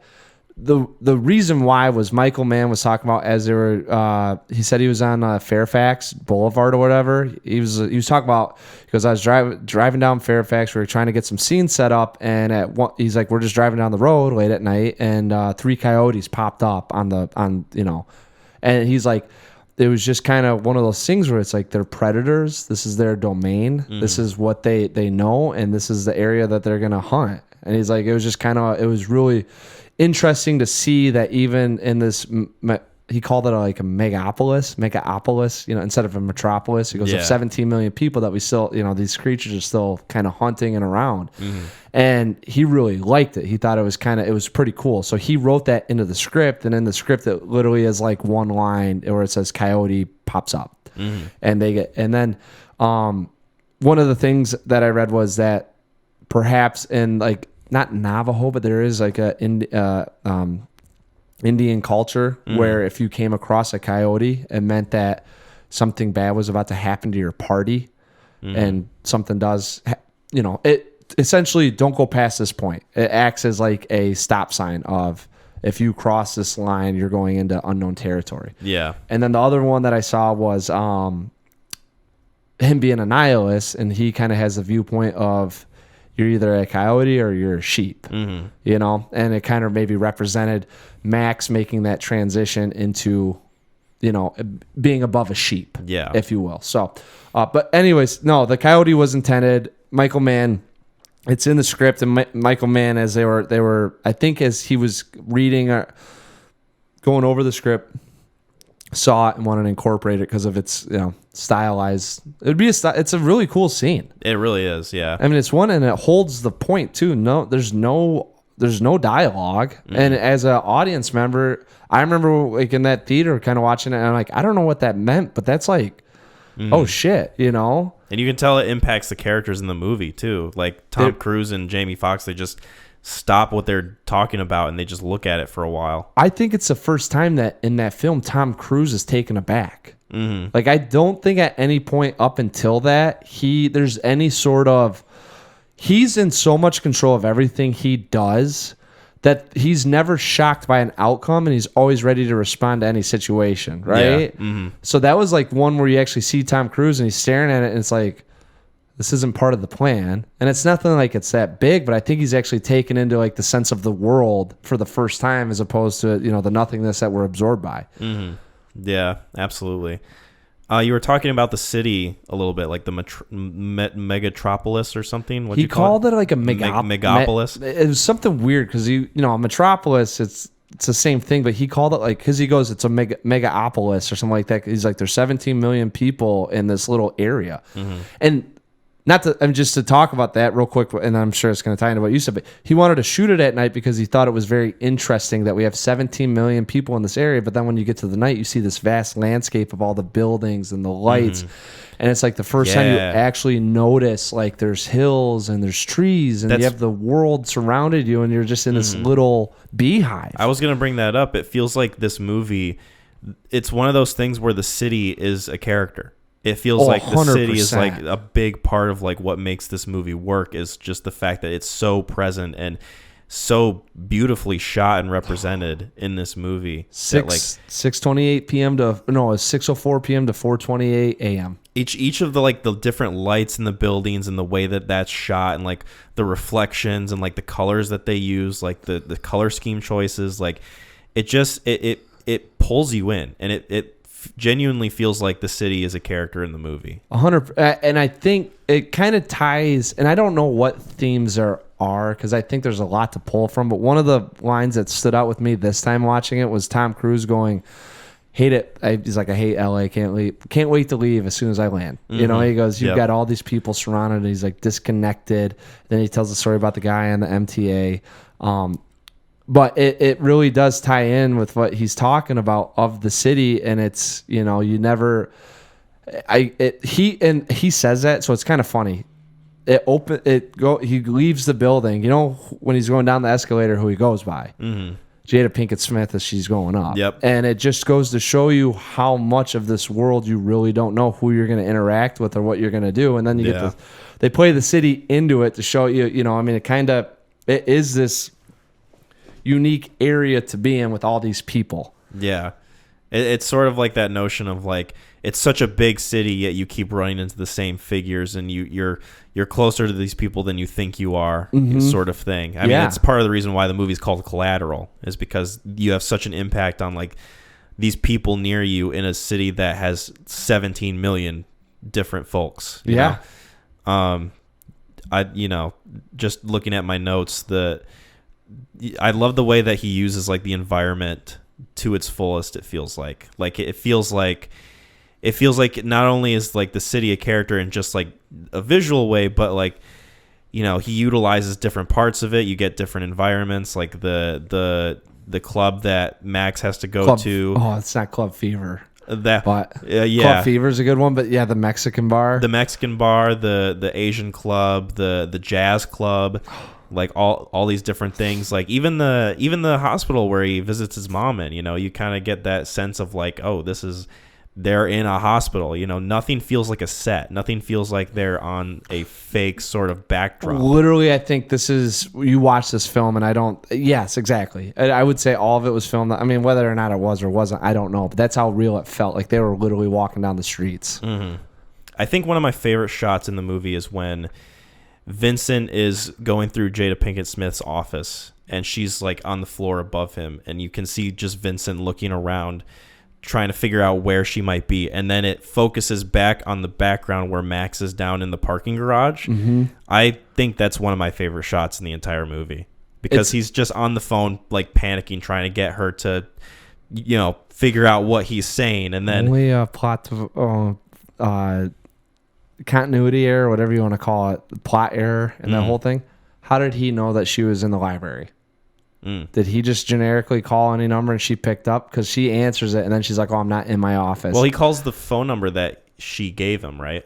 To her office that she wasn't in. Okay. So I remember seeing that just this time, and I was like, how did he get that number? I'll have to rewatch it to sort of figure that out, but I don't think it's probably just we're gonna give a number a call and someone's gonna pick it up, because I remember I was like, because at that point I'm thinking like, how does Tom Cruise again, like, I don't remember how he knows to go down, this building's huge, and then he sees it and it says you know, library that's in 15th floor, and then she's like, I'm not in my office, and then I'm like, okay, well, how did he know to call, like, who? So if anything, he probably just dialed the number, and it's like whatever extension can pick up, you know. So anyways, maybe he hit the wrong extension number. Who knows?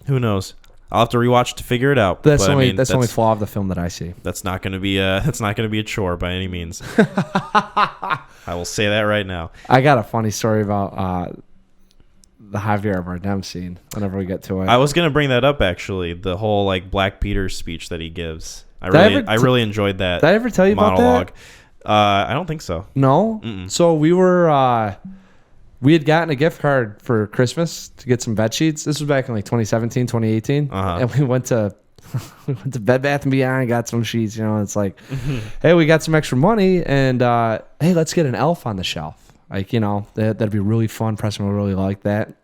I was like, oh, okay. So go and pick it up, go to pay for it, and Preston's mom's talking to the lady, and she's like, oh yeah, here you go. All right, it's gonna be $40 or whatever it is. Like, oh yeah, and hey, do you want me to look at, make sure this is all good? Yeah. Opens it up. It's a black elf.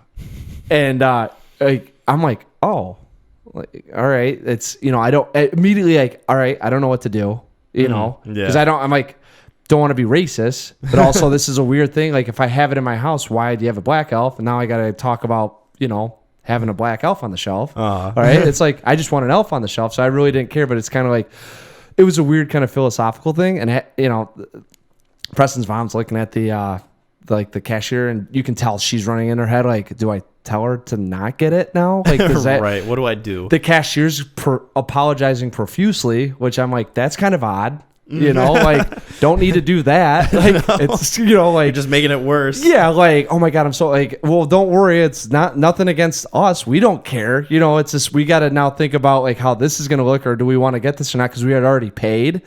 And, she's going, oh my God, sorry. And it's like, so we're doing the math here. I'm like, all right, like if we have this, it's not that big of a deal, but like now if people see it, I got to talk, so we ended up just going, all right, well, we'll take it. Like, it's no big deal. It's an elf on the shelf, right? Yeah. And so we're leaving, and we're trying to figure out a name for it as we're driving back, and we're, Preston's mom's throwing out a whole bunch of stuff, and I go, oh, I got it. Well, Pedro Negro. She's like, what? I go, Black Peter. She's like, no, we're not naming this thing Pedro Negro. And I was like, no, it's Black Peter from Collateral. I was like, how do you not? You've never seen that? Black Peter that takes care of all the bad kids and gives them a little burrow? She's like, we're not naming it Pedro Negro. I'm not explaining it. It's already like we have to explain, already why we have a black elf, because you don't want to make it seem like you're bad or anything, Yeah. So that was my, like, I remember, and I was getting a kick out of it because I was like, I would really like an elf named Black Peter, and then you'd have the backstory on it. Yeah. And it would be a kind of cool cultural thing of like, hey, this is what Black Peter is in this, like, Mexican holiday, didn't go for it. No. Yeah. I would have just liked to talk about Collateral with whoever asked about it. I was literally, as soon as we got the little elf, I was like, oh, what was it from Collateral? What was the name? I was trying to like remember, because as soon as I was like, because that scene stuck with me. Santa Claus. I love the way he says Santa Claus in this movie. Claus. How do you think the Santa Claus would feel if Black Peter showed up and didn't have the list? Yeah. He'd be fucking furious, wouldn't he? How do you think that would make Santa Claus feel? Yeah. He'd be fucking furious. Yeah. Oh my God, dude. Javier, and I guess at the time, this was a small role for Javier, and he was just like a model, like a Spanish model. You only see him once, and he has such an impact on the movie. Obviously, like, watching this movie later, you've seen him in a bunch of stuff, like most notably No Country for Old Men. But, at the time, I can definitely see people being like, oh, this guy comes out of nowhere and he absolutely nails it. He really, as Felix, for his little interaction that you have with him, just 3 minutes. He has such a presence. Oh my God. I perfectly cast. When he was in, I didn't realize when he was in No Country, because he looked so different than he does in this film, that it was the same character. But I remember this character, so as soon as I found out, I was like, wow, that guy's got some fucking range. Yeah, absolutely. And I think like going to the casting of this movie, I think a lot of the casting is just so well done. Like, I like Mark Ruffalo as the detective. Vincent obviously is like perfectly cast. Jamie Foxx works really well as Max. I guess in early development of this film, they were originally going to have Adam Sandler play Max, but he ended up with a scheduling conflict. Spanglish. So, yep, he ended up having to do Spanglish, and good call. he couldn't do this movie, and who knows how that would have been. I mean, he's great in Uncut Gems, but I'm glad that we got Jamie Foxx because I think it helps sort of. I feel like it's more believable seeing Jamie Foxx as sort of like this meek, afraid, kind of like sort of like not alienated from the world, but just like afraid of like the possibilities of like things going wrong, and so like he plays his life really safe, and I think that What is this, the Gray Man? Yeesh. oh there's that word safe again. But just like from a character perspective, I think Jamie Foxx plays this character pretty well. All of them. Well, did you see Michael Mann?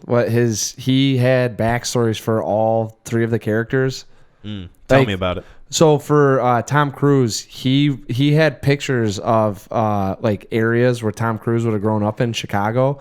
There's the idea that, well, it's not an idea. He knew so much about jazz because when he takes out at the jazz musician, he says Miles Davis dropped out of Juilliard when he was a junior. He did 3 semesters, and he lived with Charlie Parker on 52nd Street. I had to look that up. It's true.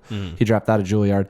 But it was like, well, how does he become a savant with jazz? Well, it's like, well, if the jazz scene, where was it president? Oh, Southside Chicago. Okay, well, then his dad must have been like really big into jazz, and it made an impact on his life that he growing up, his dad would have taken him to these places, probably gotten drunk and then beaten him when they got home. But at the same token, he had to learn so much about it to make sure that he was appeasing his father in those early childhood. So Michael Mann, he had a 6 or 7 page pamphlet for Tom Cruise on his whole backstory. Jamie Foxx, I don't know how in depth they got with his backstory. Jamie Foxx actually drove around with a cabbie for about 4 or 5 days. Yep. And then Jada Pinkett Smith, I think she spent time with an attorney, right? And he knew an attorney. Did you watch the making of? 'Cause that's where I got some of this. I read about Tom Cruise's, and then they started talking about like Michael Mann had pictures of where his childhood would have been at.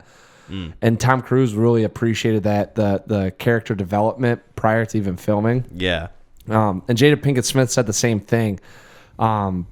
But she said, Michael Mann said that he knew a lawyer or an attorney, and he heard her tell him the story of that's what really happened to this person. Okay. And then they gave that to Jada Pinkett, and it really helped her out. And Mann was talking about it, he goes, we really had to make her memorable because she's only in this thing for 4 minutes prior until the end, and you have to sympathize with her character at that point. So he really wanted to harp on her getting that scene nailed with Jamie Foxx, so that you actually cared at the end of the film, and you really do. Which absolutely, it's kind of crazy because like when I watch, I just kind of take it all for granted, but then I think about it, it's like, oh shit, we go through an hour and 20 minutes until she comes back on screen, and at that time I am really nervous. She's not even like mentioned in the movie until that point. It kind of, it's like, a little bit like you're gonna call your friend, but like that's such a throwaway. Like where you going? 1039 South Union Street. How long is it gonna take to get there? 7 minutes. 7, not 6, not 8.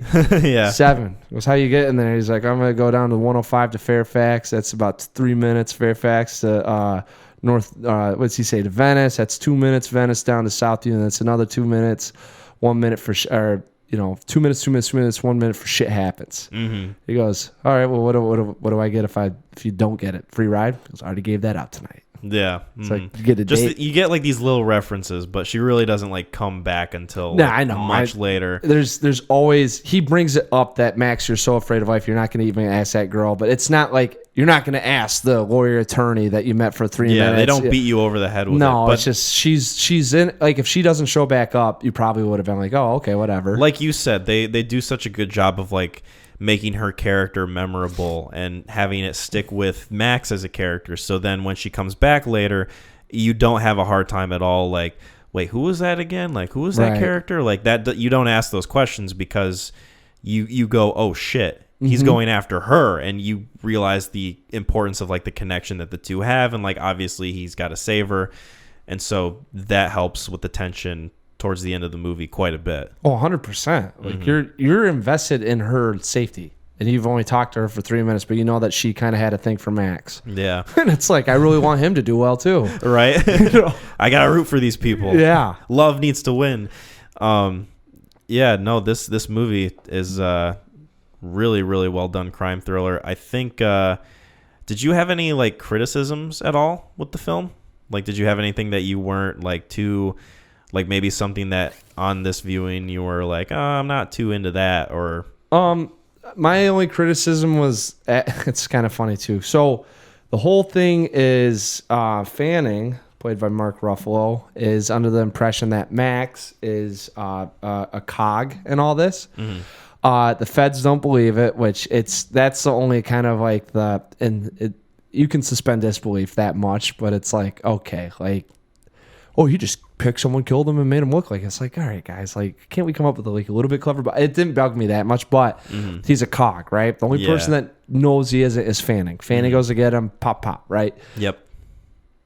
Nothing changes. No. Max or Vincent gets killed. Yeah. Max is still alive. And so the feds probably still think that Max What happened to Max? I think that's part of the appeal of it to me, is that it does kind of leave it sort of open-ended. Yeah, like it makes you ask those questions. Are like, okay, are the feds still after Max? Like, does he still have to like look over his shoulder after this point, or does he explain himself out of it? You know, stay on the train long enough? Does he? Because he doesn't have any evidence. He's literally got nothing. And he handcuffed a cop. Yeah, he physically assaulted an officer. Yeah, I mean, he's in like deep shit. Like, let's just. Yeah, no, his character is. Well, I guess he's gonna make love to like a beautiful attorney, so she might be able to help him out. Maybe, but I do like the movie for the fact that it does leave it kind of open like that. Like, what is Max's fate? And the from truth, here on out? I've seen this movie. This is the 7th or 8th time I've seen it, and it could be more. That's the first time I've realized, like, oh shit, like, he could still be in trouble. So I mean, there's a lot of stuff that you can pull from this still. Even like you might take it like 80% on the first time, but there's still a lot of stuff that you can theorize about. There's another one with. What? So what about you? Before I go into anything, like, what did you have a critique with? I think the biggest thing for me is Mark Ruffalo. He starts talking about how this sort of similar thing has happened before, where he goes, you remember that cabbie that went crazy, went around San Francisco, killed 3 people, and then offed himself? And the other detective's like, yeah. And he's like, my old detective always wondered if there was another person in that cab. Maybe he was behind everything. And that set of lines specifically to me felt like, all right, we know that Mark Ruffalo's character is like having doubts about what's happening in this investigation and like the whole witnesses being executed sort of thing. Like, yeah, do you really need to spell it out for us like that that's where your mind is at? Like, at least make it a little more subtle. It's really just hit you over the head. Yeah. But I think they needed, and it's not a defense, but maybe it's just to get the other cops not to believe him. But I guess maybe if he had played it like a little fuzzier, yeah, with kind of like, hey, like, what? I don't even know how you do it, but there's probably been something else. I think there's like better ways to do it. And there's probably, and he should be doubting himself, and while the other cops and the feds doubt him, instead of him being so sure of it, because then it really plays up into them believing that it could be Max. Because if he isn't sure of what he's saying, then it gives some credibility to them not believing it. Yeah. But because of how confident he is, and it's like, obviously you guys are wrong. Because there's never. That's why it's like, oh, dumb cops. Because like the only guy that sees it is so sure of it, and all you others are idiots. Like, if he wasn't that sure, like, there'd still be like oh man, like, he still doesn't even know. Yeah. I had just more of an issue with like him just talking about how his old boss was like, he always thought there was someone else in that cab. You know, he thought that maybe there might have been another guy in there. Yeah. That was probably my biggest criticism. Otherwise, there are a few moments, and this I think is just a product of older movies, but of like the slow frame rate, slow-mo happening. Was there one?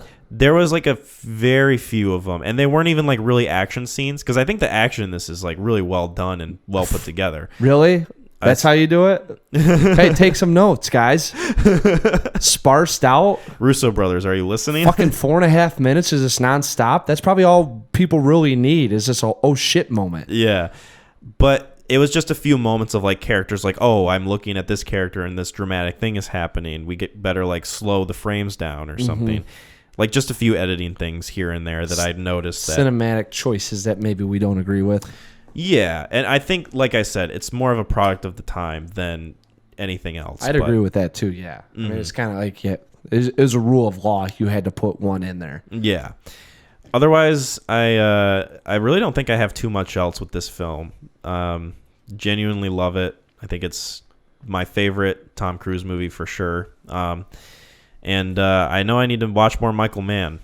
He's a very stylistic filmmaker who knows what kind of movies he wants to make. There's I think I don't know. I'd have to look at his because I know I've seen Heat and I got Miami Vice in there. Mm-hmm. Miami Vice is a little polarizing amongst the friend group. Interesting. Is that the one with Colin Farrell? And it's a remake. Does it have Denzel in it too? Jamie Foxx. Oh, Jamie Foxx. Yeah, okay. And we'll maybe either recommend it or talk about it sometime. Actually, it'd be good to pair that up with Heat because Heat is another one of the LA nightlife. Mm-hmm. And I think his big thing is capturing dreamlike. I kept hearing about it, and I was like, that really makes a lot of sense. It's the airy.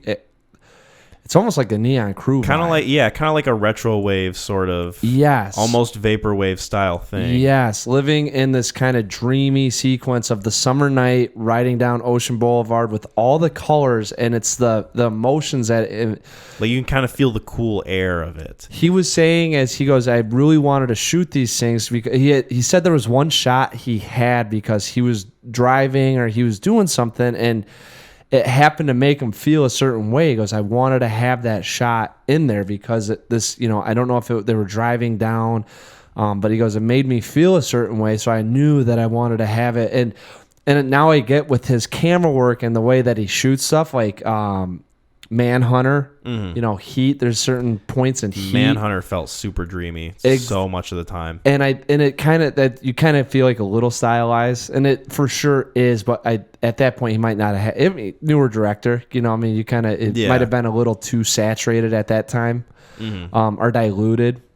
But yeah, no, I think that's his kind of like.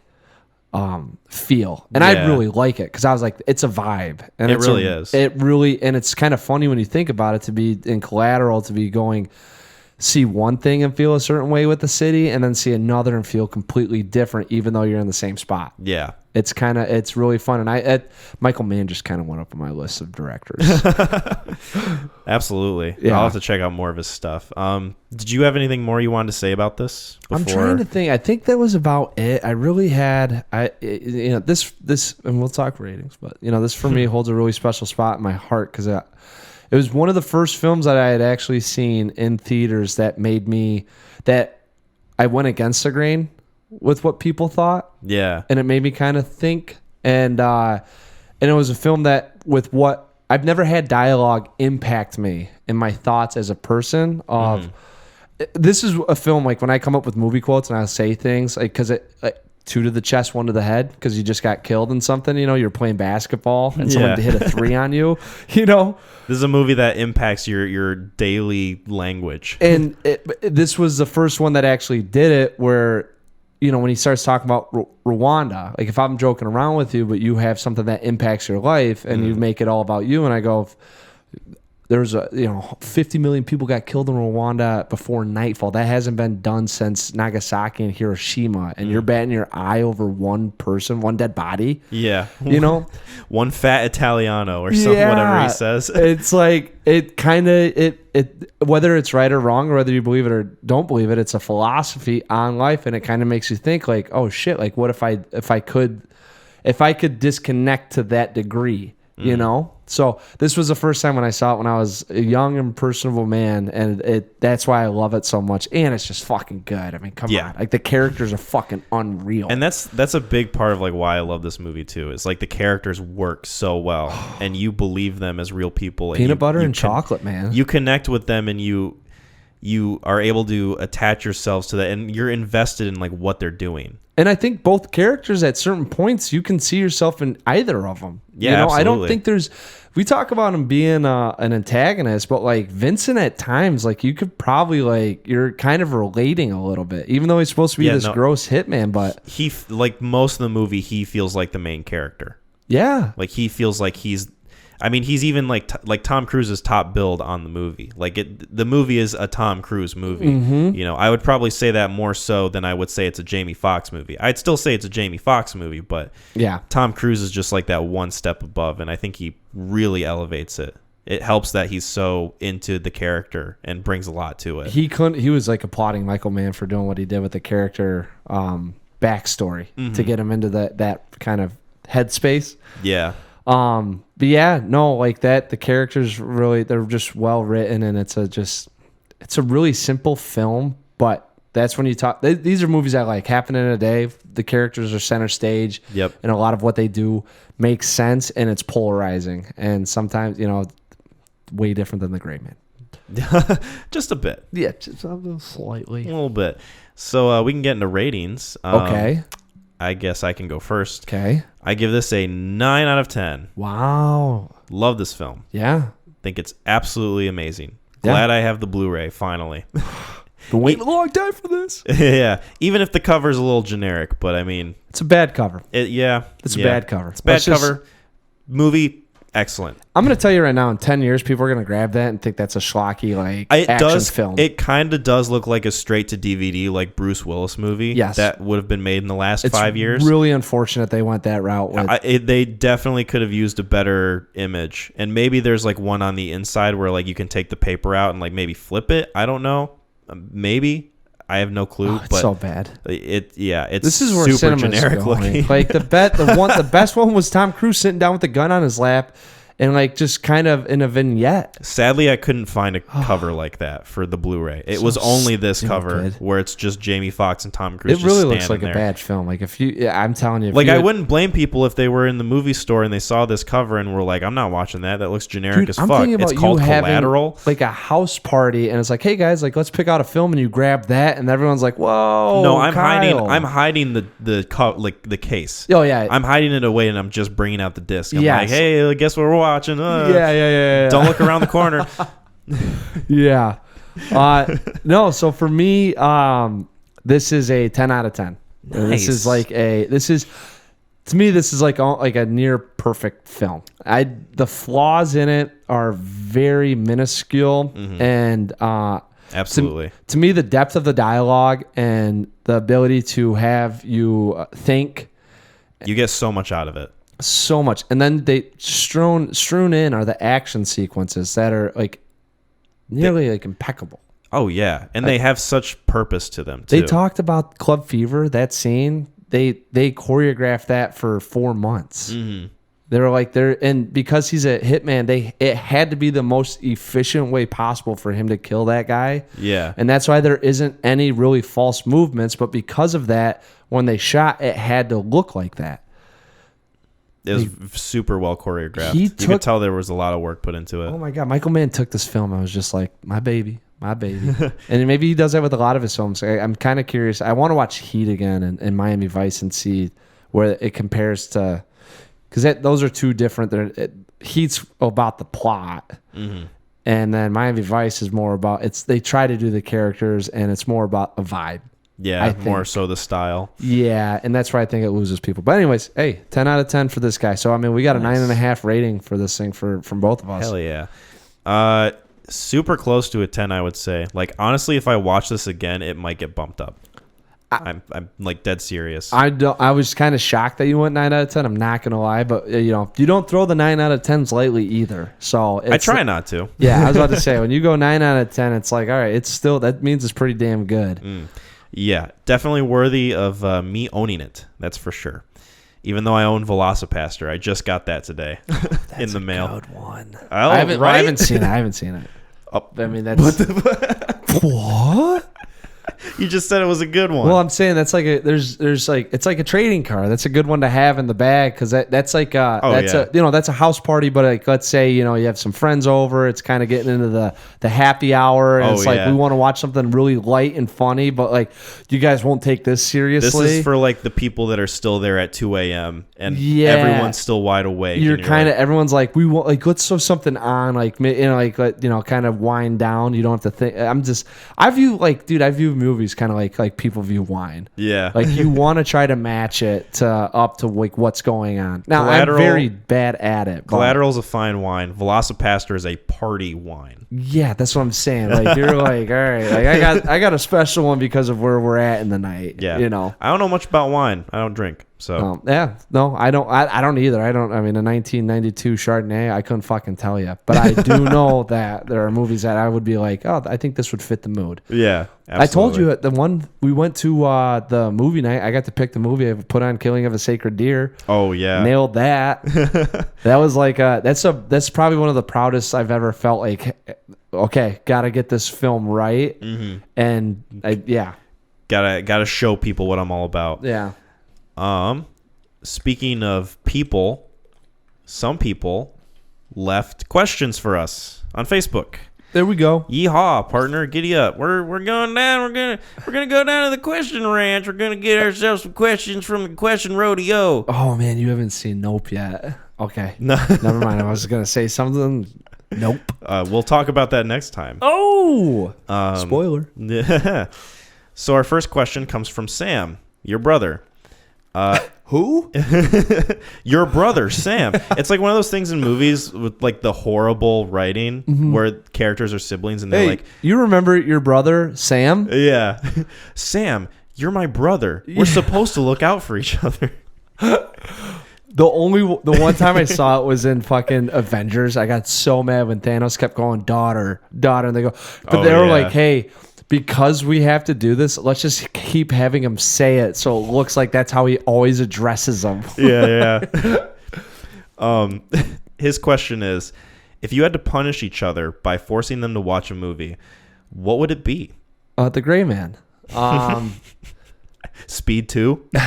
That was literally like you were just a test subject. I felt bad about it, but I needed to know did I tell you that? I might have told like someone else, but I was like, I needed to know if it was that bad because I have so much nostalgia for it that I don't view it like that, or it is that bad. I was just a lab rat to you. I had to do it. I tried to get someone else to do it, and they didn't watch the film, so I was like, well, this is a great time to get captive audience. I really felt bad, like when you're like after watching The Gray Man, I was like, boy, that is just not something that you want to sit through. You know the pain. Oh yeah, now I do. So, but no. So what would you pick for me? Your friend Scott commented saying, I think any sports movie for Kyle, but a bad one, like Joanna Man or The Sixth Man. I told him, I was like, Mr. 3000. No, I think what I would do, honestly, would be a needless action film with no plot and very limited character development. I think it would. But I wasn't tortured when I watched The Gray Man. Well, so I was trying to think about that because it was going to be based off kind of how you viewed The Gray Man, because I was like, if we're in the same boat, then yes. But no, it doesn't necessarily have to be action, but I would say that very loose plot with like low stakes, no tension, with bad character development, because that's just writing hell. It's really like, why are you putting this on film? Mm-hmm. So I think that if I'd have to find something like that. I tune those movies out of my head, but I probably have a couple buried in there that I like that no one else likes. Yeah. I've got some answers for you. Okay. So I've mentioned it before. It's a 7-hour long film called Satan Tango.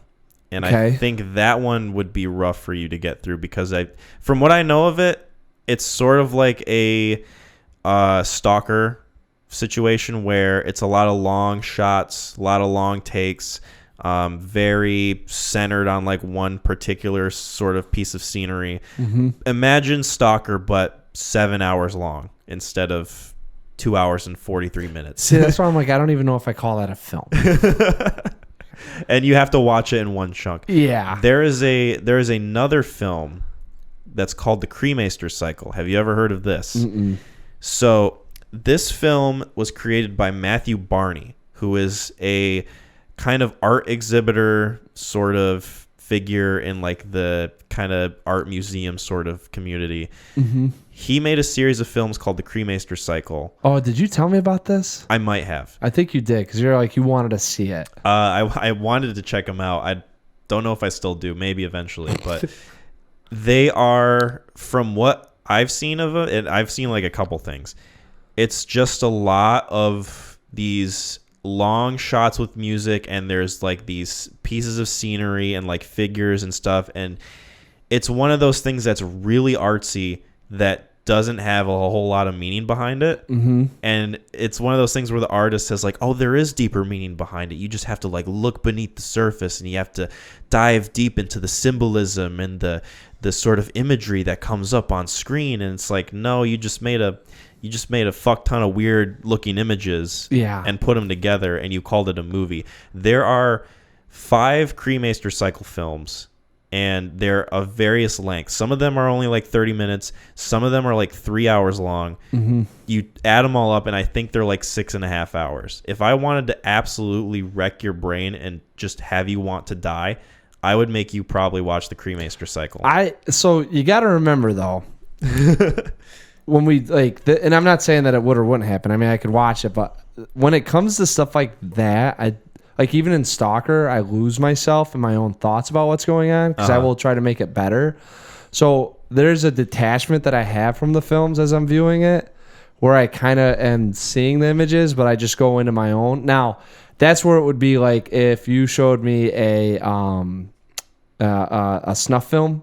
Like you were like, God. I have like a compilation of snuff films that I'm gonna show you. Oh, no, that would be awful. Like that would be my actually, I mean, that would be the worst like of anything. Well, yeah, absolutely. You know, I had a buddy that said that there was a movie that came out and showed some guy filmed various ways to die, like over 100 ways of dying, and he put it on film, and like this kid watched it, and I was like, I don't have any.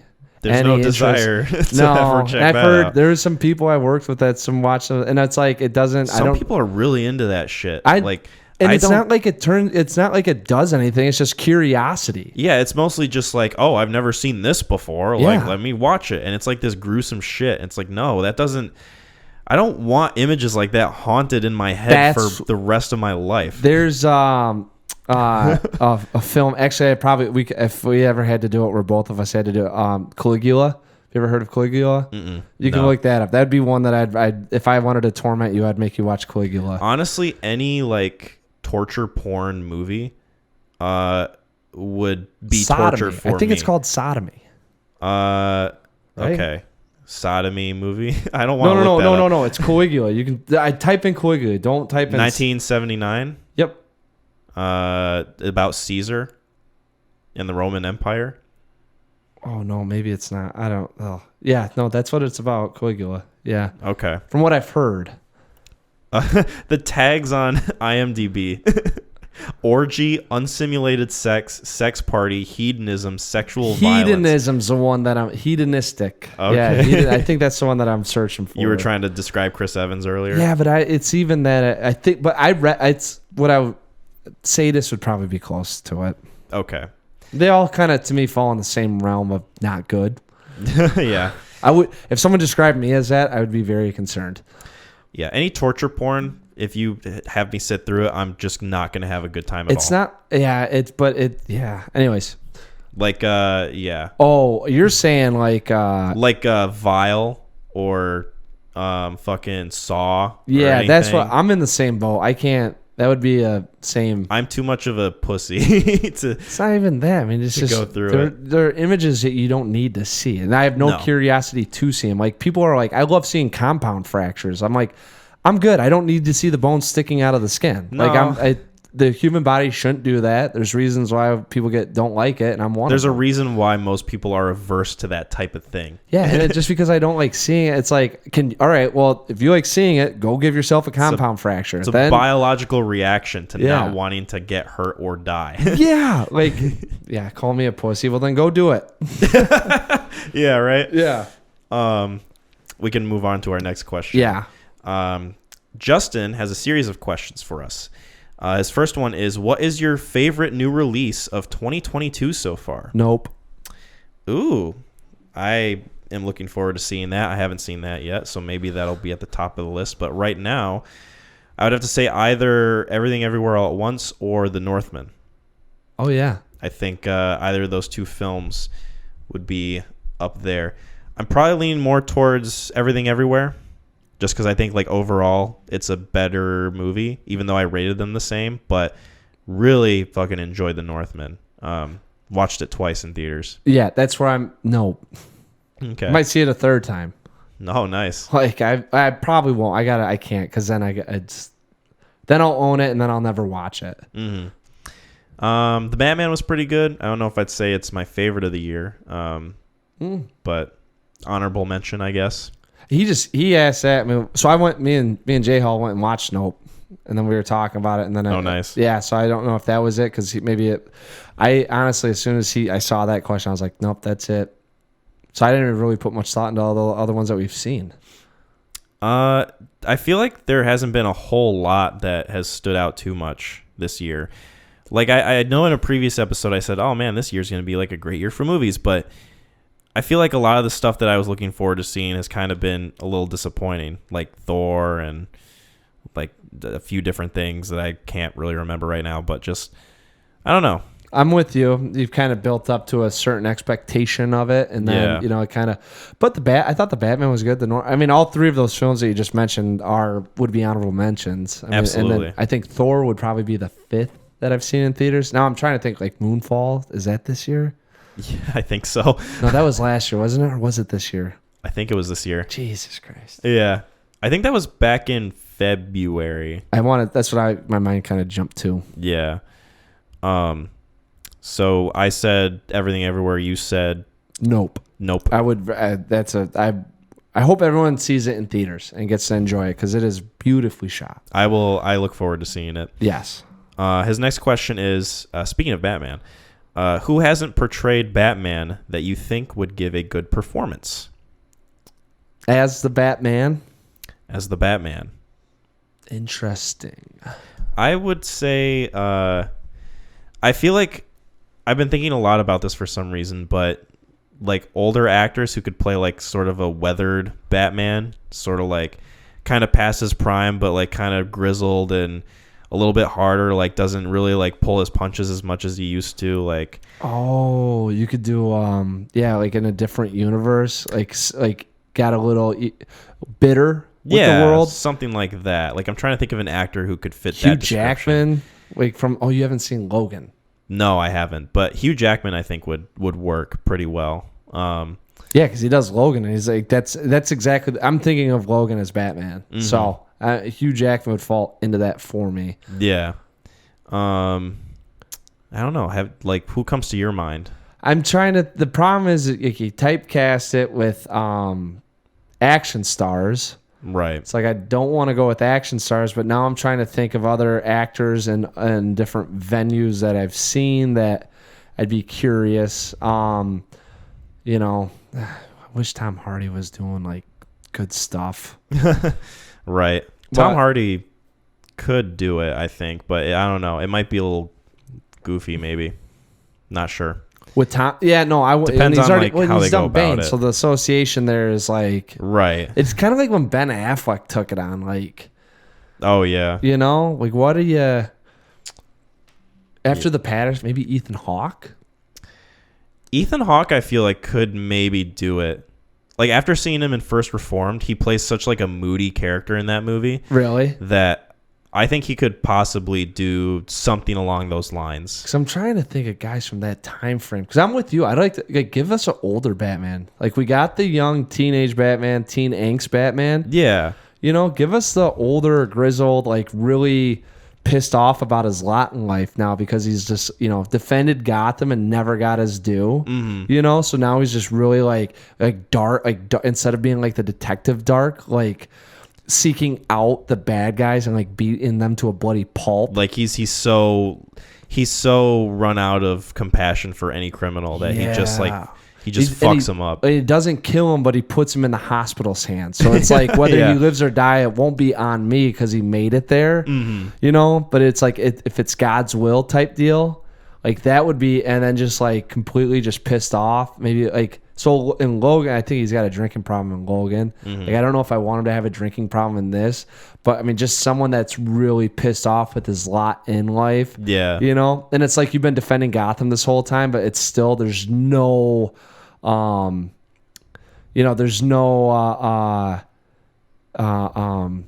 There's no compassion. Well, I mean, compassion, but it's doing the same. It's insanity. It's like he keeps doing the same thing, thinking that things will change, and he's just gotten to that point to realize everything that I do nihilistic. Yeah, man. Like, give me that Batman that he doesn't care about, and maybe like kind of sociopathic. For some reason, Jeff Bridges is popping up into my head. Really? Yeah, and I don't know why, but I don't think he's got the body for me. Like, you got to give me something that's still. He does not look like he'd be an athlete. Well, see, the body isn't an issue for me. It's more so like maybe the voice. Oh. Like maybe, like I don't know. I mean, I haven't seen him in a while, but like I don't know how his voice would Jeff match Bridges. up. God, dude, I was thinking Jeff Daniels. Oh, really? Yeah. Jeff Daniels. I was like, I don't know if I agree with that one. Yeah. Yeah, Jeff Bridges has that new action one. I feel like, oh, yeah. That's what I was thinking of. Yeah. Like with my answer. I don't know if I could see the dude in a bat outfit. And that's why I was kind of doubtful, like along with his voice, like how much would people disassociate? But then again, people were able to disassociate Robert Pattinson from Twilight when watching the Batman, so who knows? It could work. You can. It's like one of those things where you say it and all of a sudden you're thinking of Edward in a bat suit. It's like, I don't think that's going to work. Yeah. You know, so I wouldn't go that far, but I mean, it's one of those, it's just a hard image for me. I'm trying to conjure up someone that I don't know who's grizzled and pissed off right now. Well, give it a few more years and I feel like Mads Mikkelsen could do it. Maybe. I'm in. That's it. That's the answer. I'm all on board with Mads, especially with what he did in Riders of Justice. Riders of Justice. I'm 100%. He could give a 5 o'clock shadow. He could definitely portray being pissed off. Yep. Absolutely. Burnt out, just tired, and like no compassion whatsoever. And that'd be such an edgy Batman. Oh yeah. Like, could you imagine watching that? Like, dude, here's the hero of the city, and then the first one is him just like, the guy gets to the hospital and they're like, we've given him some adrenaline. Like he's got 6 broken bones. He got a punctured kidney. His like lungs are about to collapse. And it's like, who did this? And then Gordon's got to protect him. Mm-hmm. So Gordon's like, and then he's got to go talk. And Mads, just fucking tired of it. Yeah. And it's like, God, I got to go try to it'd be like a God complex because he knows that no one can take him down. So it's his demons weighing against him. So it's like the only one that can stop him's him. I think we can collectively, like between you and me, agree on Mads. Yeah, that can be both of our answers. Okay, no, I'm not stealing it from you. I'm hopping onto your train. You're 1A and then I'm 1B. Mm-hmm. He has another question. It's his last one in his series of questions. Any updates on merch? So I can touch on this a little bit, I guess. Touch all over it. So I know we've been saying that we're gonna have merch eventually, but we haven't really talked about it super recently because I want to go about it the right way in that I want to go to our friend Lauren, who created the logo for us and has kind of helped like put an image to our podcast. And so I want to, first of all, I want to go to her so I know what I'm doing. Like I don't really know what to do as far as like going about making merchandise, and she has experience with that. And she's getting married soon to our friend Gideon, who has made the music for our podcast. So shout out to them getting married. Congratulations. Congrats. This episode will be out and you guys will be husband and wife. So double congrats. Yeah, double congrats. But she's been very busy with planning the wedding, and I didn't want to pile on any more responsibilities than she already has piled on. So I wanted to wait until after they got married, after all that was out of the way, until we can maybe work on some merchandise, but don't know when exactly, but it is coming. Just know that we will have merchandise for you to purchase and it'll be through the website. Driving traffic. Absolutely.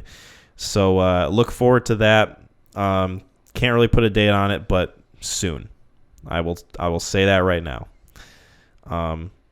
Did you have anything to add to that, McClain? Nope. We got a couple ideas for what we want to do. Might start off small with maybe a shirt or 2. Or was maybe that not. I don't know. Was that a Dr. Seuss thing you had? Yeah. Did that rhyme? It did.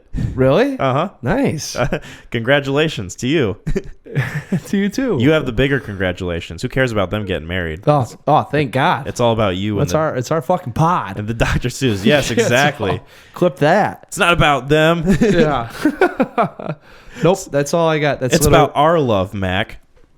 Yeah, that'll be the third shirt, hand in hand. Just us holding hands. My little shitty photoshops that I make. Yeah, stick figures. Yeah. Oh my God. Our next question comes from Michael. What would your Apocalypto names be? Have you seen Apocalypto?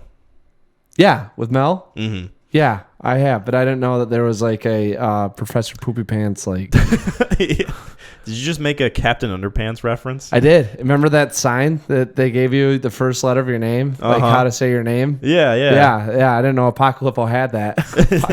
They do. It's in like the little comic book they give you when you watch the movie. It's like, oh wow, interactive adventure. What's my Mayan name? Yeah, cool. Yeah. So no, I Diaper rash. Oh wow. No, the names in the movie are just like they're tree just, hunter. Yeah, they're just various nouns. Coyote killer. Yeah, Yeah. like coyote walker. Yeah. Leaf drip, something like that. Give me some of that leaf drip, girl. Hey, leaf drip. Yeah. Come here. Suck on my horn that's through my chin. Oh man, hot. Yeah. Oh man, watch out. I don't know. I feel like mine would be like sort of an attribute to like how I live my life. So like maybe relaxed, I guess. And it like Relax. Attributed. Don't do it. Let your mind get to it. And like attributed to like one of my favorite, I don't know, like things like relaxed pizza. I don't know. Well, at that. So like we are not going back then. It would be what we're doing now. It's like but if this were Apocalypto times, so we are in this. Yeah. Okay. I was like trying to like, all right, if I was a Mayan living in the jungle, what would I be doing? What would my role be in that community? That's what I was going back to. So no, now, oh boy, I don't know. I can't get, it would be, Sport Ball. That would be your name. Oh, I take that. So Coach Parker. Coach Parker. That's your Apocalypto name. Seriously, I mean, everything I do is like with training. I mean, every fast, like literally, well, 2/3 of like where I try to get income from, and then really just what I enjoy doing is helping people. So, yeah, Coach Parker. Milk gatherer. That could be yours. Wow. Depends on who I'm getting the milk from. All right. Well, I mean, your nickname and all. Yeah. Oh, yeah. Mm-hmm. Hair boy. I don't know. I'm trying to. I don't know either. I don't think there's much of. I feel like there's not much outside of like just nature aspects. Like, oh, you gotta include an animal. You've gotta include a plant, like willow leaf or something. Trail watcher.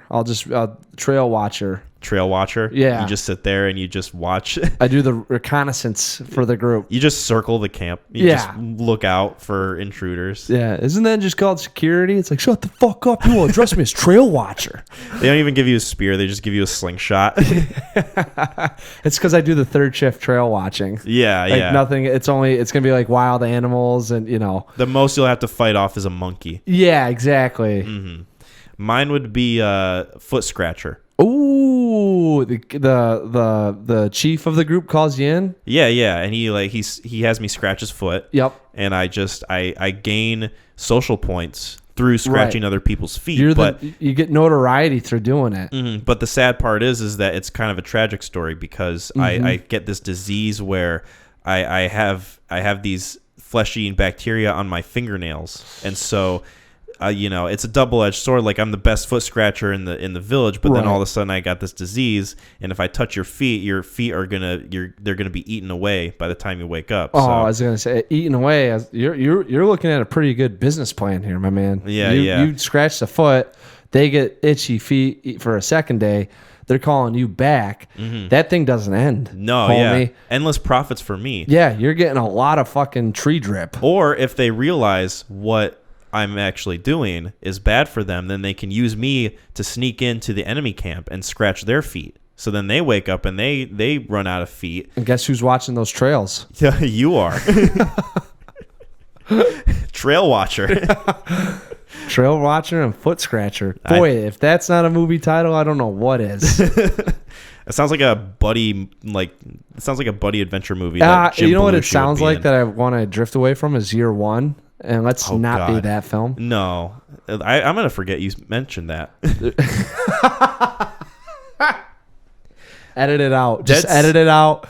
It's gonna go. It's kind of like, and then we'll just go to this point here. Dead serious. Gideon and I tried to watch that movie. Yeah. 15 minutes in, we turned it off. I believe it is not even worth it. That was a movie that was supposed to be like one of the funniest of the year, and I feel like that's when like the comedies started dying. Like the comedies that would be released in theaters and like people would go see them. It came right around the time that like Pineapple Express or something came out. It was like right around that buddy like Jack Black, Michael Cera was in it, and it was directed by Harold Ramis. Oh yeah, and like it was supposed to be like you got the director, you got two comedic geniuses, because he had just did Michael Cera did Superbad, and he was in Arrested Development. Yeah. And it was like, oh yeah. And then Sam saw it in theaters, and Sam, like, I think he got pissed at a manager because he asked for his money back. Oh wow. Like it was bad. It was bad. Yeah, no, it wasn't even worth the 15 minutes that we sat through it.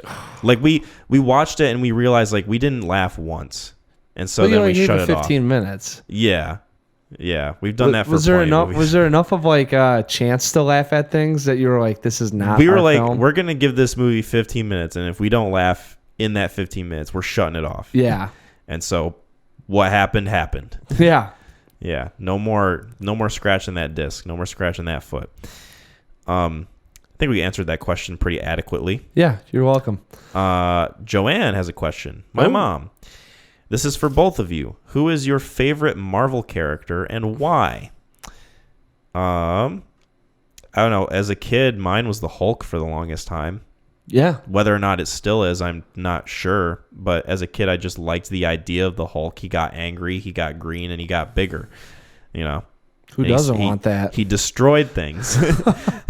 That's part of why I'm kind of nostalgic for the Ang Lee Hulk, is because I enjoyed that movie as a kid, you know? Yeah. It's like it's probably my speed too, honestly, in a way. Yeah. Yeah, that movie doesn't hold up. No, but it's very dated. Quite dated. Boy, great question, Mrs. Yates. I'm trying to contain it to like the MCU. So, I guess I like the Guardians of the Galaxy. I like Rocket Raccoon. I think he's funny. I think he's an iconic character that's like not too much in the way, but like he makes an impact and he's memorable. He has a lot of funny lines, a lot of quotable and distinct moments.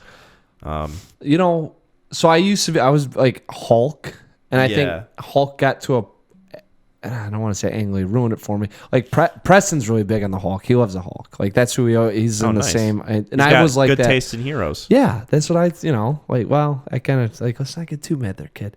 But like I think now in terms of where we're at with the movies, probably Thor. Thor's the one that when I heard that he was like, what's his nuts? Stan Lee created him to be like this like kind of like bratty. Yeah, like he's kind of like an entitled character who like gets his way, and he's just a god. Yeah. So it's kind of like how much fun can we have like a pissed off 17-year-old as a god?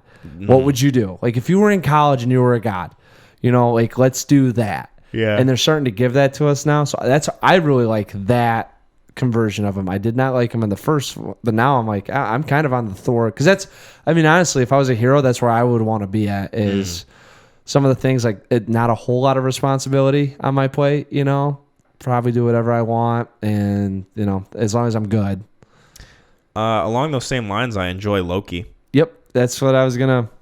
I think Loki is a very good character in terms of like the MCU and being consistent throughout. I think he's pretty well written, and I enjoyed seeing him on screen every time, pretty much. I like Tony Stark. Tony Stark's interesting. He's quippy. He helped establish that universe and like the characters in it, and he's sort of like the flagship character of the MCU. At least he was for the longest time. No spoilers. No spoilers for whatever movie. But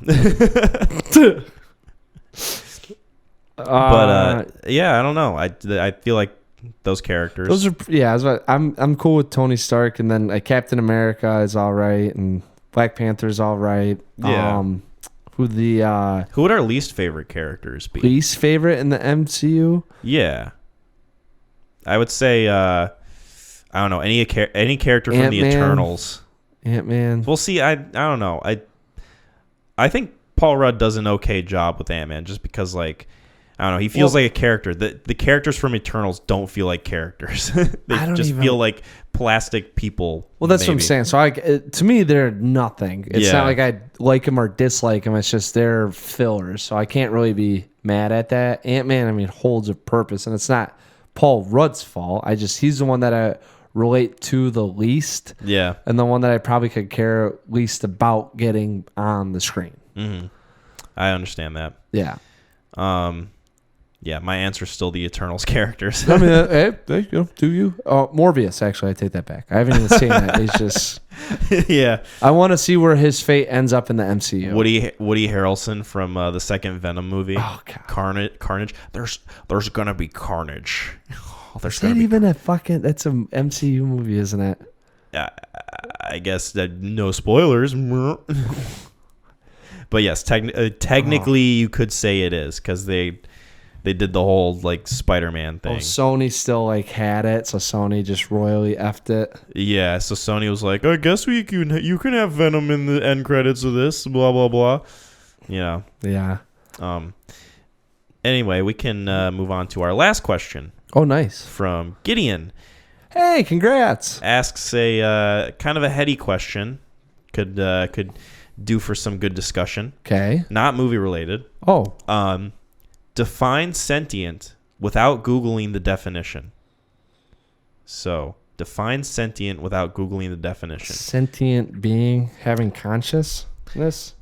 I was thinking, to me, I feel like sentience means you not only have consciousness, but are aware of, like, you can make rationalizations, like you can make rational decisions, and you know that you're going to die. Interesting. If that makes any sort of sense. Yeah. So that's why, I mean, it's like the next. That's why I was wondering if there's a next step past that, but because like you can be a conscious being and not be. I guess sentient, rationalizations where I think of, like, when I think of conscientious. Yeah. You know, like not necessarily happy. I don't even know how to, but being aware. Yeah. Like you can make assumptions about the world, and I guess like apply reason to things. Mm-hmm. To me, that would be like what sentient would be. Like you're not only aware that you yourself are a living being, but you're aware that other creatures are these living beings, and they are a part of the greater scheme of the universe, I guess. Mm-hmm. Like if there were ever aliens that came down and they tried to communicate with us and they had this like advanced technology and they had the ability to reason, I would say those are sentient beings. If you brought me a turtle and placed it in front of me and it just was a turtle, I don't think I would say that is a sentient being. Mm-hmm. So that's my reasoning. I don't know. Would you agree, or do you have a That's all I have ever perspective? thought. I would say when I think of like consciousness, I guess self-awareness is what I think about, and then I think about that, it's like the ability to rationalize. Mm-hmm. So I don't know if rationalizing and reasoning are different. They're pretty closely related. Yeah, so that's what like I'm saying. Like, I don't know if there's like levels of the mind where we get to. I feel like rationalizing is more so leaning towards the side of like justifying something. Like, oh, I have to rationalize my decision to go to Culver's and get 2 double cheeseburgers. Whereas like reasoning, you can, I guess, kind of like, I feel like that's more of like a positive connotation, like reasoning. Like, oh, I'm like reasoning something. I don't know. I 'Cause don't I know could see- where I'm going with this. Well, I'm saying like reasoning to me, it could go positive because you can reason why you did something negatively. That's why there's like mental True. disorders and you Yeah. have like sociopaths that the ability to not. I feel like those empathize, are two words that have the same meaning. That's what pretty I'm much. saying. I guess what I'm saying is like I feel like you if you have one, you can't have the other. Mm-hmm. Like I don't think if you told me you can only reason, I'd be like, well then like reasoning, rationalizing maybe is the understanding of the use of logic. Yeah. You know, like as opposed to reasoning would be defending your own actions or to understand someone else's actions. But I feel like that's rationalizing. I don't know. I'd have to look up rationalizing now. Yeah. But anyways, yeah, that's how I would just describe it, is the ability to, I guess, think, but I don't want to use it like in such a generic term. Well, like just, I mean, I guess like going back to what you said, just, rationalizing, reasoning. I feel like we're kind of repeating ourselves. It is. That's what I'm saying. I don't know. There's really, it's one of those get into things. depth on those two kind of Well, capabilities. It's one of those philosophical things where I'm just so out of my depth and I don't know what the fuck I'm talking about. Like, I'm not a philosopher. Yeah, you're not Socrates. No, I'm not Socrates. Socrates. Keanu Reeves. No, I'm not somebody who like I like to get meaning out of things that are already there to get meaning out of, I'm not somebody who Breaks it down as to how do we get to this point. I don't know. Like I'm not somebody who's very like existential. I mean, sometimes I am. And then it keeps me up at night. But I think then right now you're rationalizing. I think so. I don't know. Maybe I am. It's just my thoughts right now are very messy, I guess. Like I'm thinking of like all the different definitions of like, oh, what is rationalize? Like how is that different from reasoning and stuff like that? Like now my head is like spinning. And maybe I'm thinking like I'm too dumb for this sort of conversation, but I don't know. Probably. I just hold it in a generic sense. Like if a sentient being came down here, like I think of robots when they talk about that. Yeah. And it's like AI. I kind of get to that point, but then it's like once you get to rationalizing reasoning, does your like empathy and sympathizing come involved, and like does it impact your emotions? Because doesn't that ultimately impact like how you kind of take in what's happening? It might, but I think you can be a sentient being without emotions. Yeah. That's what I'm saying. So like it's AI, but then I get to AI where is that does AI include having emotions? Yeah. Because that's what we got to in Blade Runner 2049 was like. Or like think of Terminator, the machines get sentience, so then they turn against the human race. Yeah, but that's like because 1101 it was coded like that's like they understand. Well, actually, it's probably a philosophical approach to how you view life, because they see us as doing it wrong because we're not efficient. And that I think we're not efficient because we have emotions.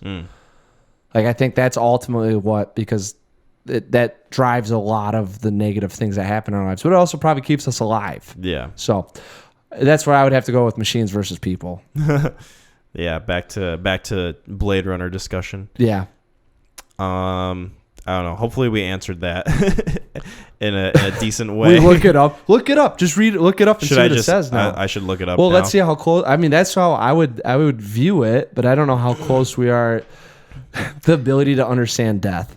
So sentient, able to perceive or feel things. Feel things. I guess in terms of like emotions. Oh, not just so like that physically it touch. is the next step up. Yeah, like like you understand like, oh, I'm sad and I know why I'm sad. Yeah. That sort of thing. The example sentence they use is, she had been instructed from birth in the equality of all sentient life forms. I feel like that sentence didn't really help at all. I don't know. Anyways. I don't know, pretty close to what we were saying, I think. I don't know. Maybe we went further than what the Google definition was, but or not far enough. I think I didn't go far enough. No I fucking think clue. like when I looked at the layers of it, I think I needed to go the next level up. But then it just sounds like you're talking about a human. Yeah. But then it's probably like if aliens came down, but they were able to do what we do. But then is there another level beyond like what we have? I had a buddy in college, my roommate, got really baked one time, and he was explaining the fifth dimension to me. And he was talking about how there's these aliens in this book that were like had the ability to process like even further than we did. Yeah. And he's like, they can't give you an example, but they come down here and it's like just reading minds. And I was like, I don't know if that's the next level. Like if telepathy's it, you know, is that what I'm... Maybe. I don't... That's... You know what I'm saying? Like when you get to that next, like you're beyond that, like do you see it? Like I don't know. And it's hard to even say that we could even process it right now because it's not even available to us. I feel like I can barely process this right now. I know, man. Creationism versus evolution. It's awesome. Gideon, how much pot did you smoke when you asked this question? Just got ripped right before his wedding. He's like, oh, I got a great question for these guys. Yeah, for real. It feels like one of those questions that you would hear on like the Midnight Gospel or something, like some sort of stoner thing. Oh, this might be a good clip. Yeah, Well, I don't know. maybe. I don't know how the fuck I would put images to that, but Aliens just... yeah, I don't know. I guess we'll see. Yeah. Great questions, everyone. Speaking of see, you usually see movies with your eyes. Oh, And we'll wait till we speaking- hit that next level, bro. Speaking of Watching it with our buttholes.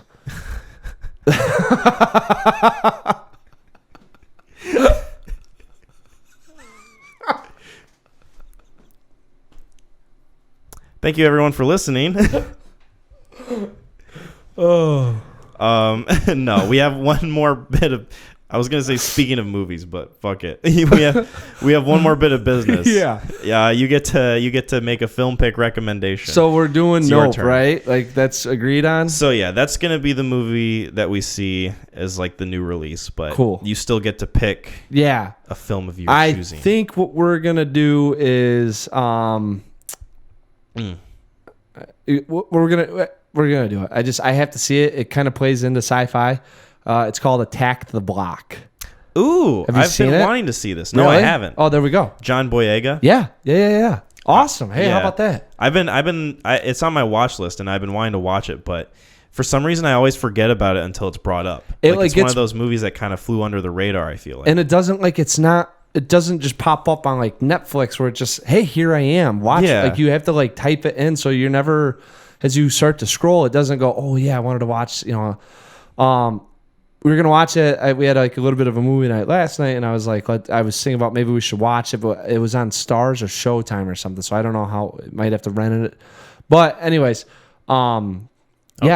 I've been waiting to watch this for about 10 years now. It's kind of bad on my end, but So you haven't seen it either? no. Okay, Dude, this has nice. been a movie I've been like 10 years. Like this got brought up on another podcast I listened to when it first came out. It was like Boyega's young in this too. I'm pretty sure. Yeah. Like, and so I mean, maybe it's a couple years before Star Wars. I don't know how young, but you know, a little bit younger. Yeah. But yeah, it's been like one of those films where I like literally, and I have it on a watch list, but I don't. In my head, it's like I'll always circle back to, oh, we should watch Attack the Block, and now it actually fits in with Nope, playing to a little bit of the sci-fi-ness and sentient beings, perhaps being in this film, or maybe it's non-sentient. Maybe. Well, who knows? We'll see. Yeah, We'll see in our next episode. yeah. Episode 27. That's a good pick.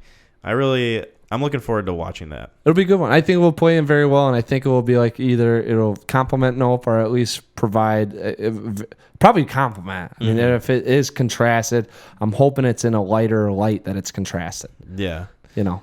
We'll check it out for sure. Yeah.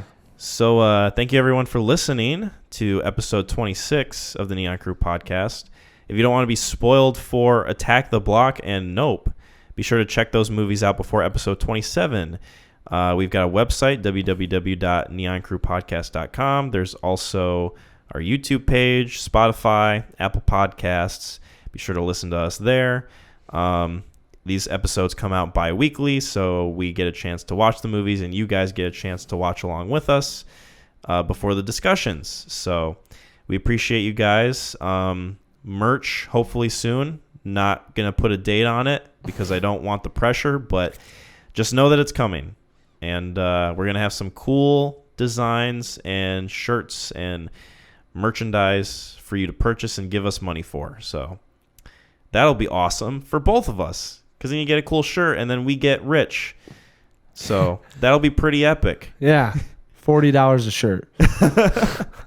$66 for this Buy white it T-shirt for your friend. Buy it with a for logo. yourself and loved ones. Yeah. Use it as a blanket. Maximum usage out of these clothes, guys.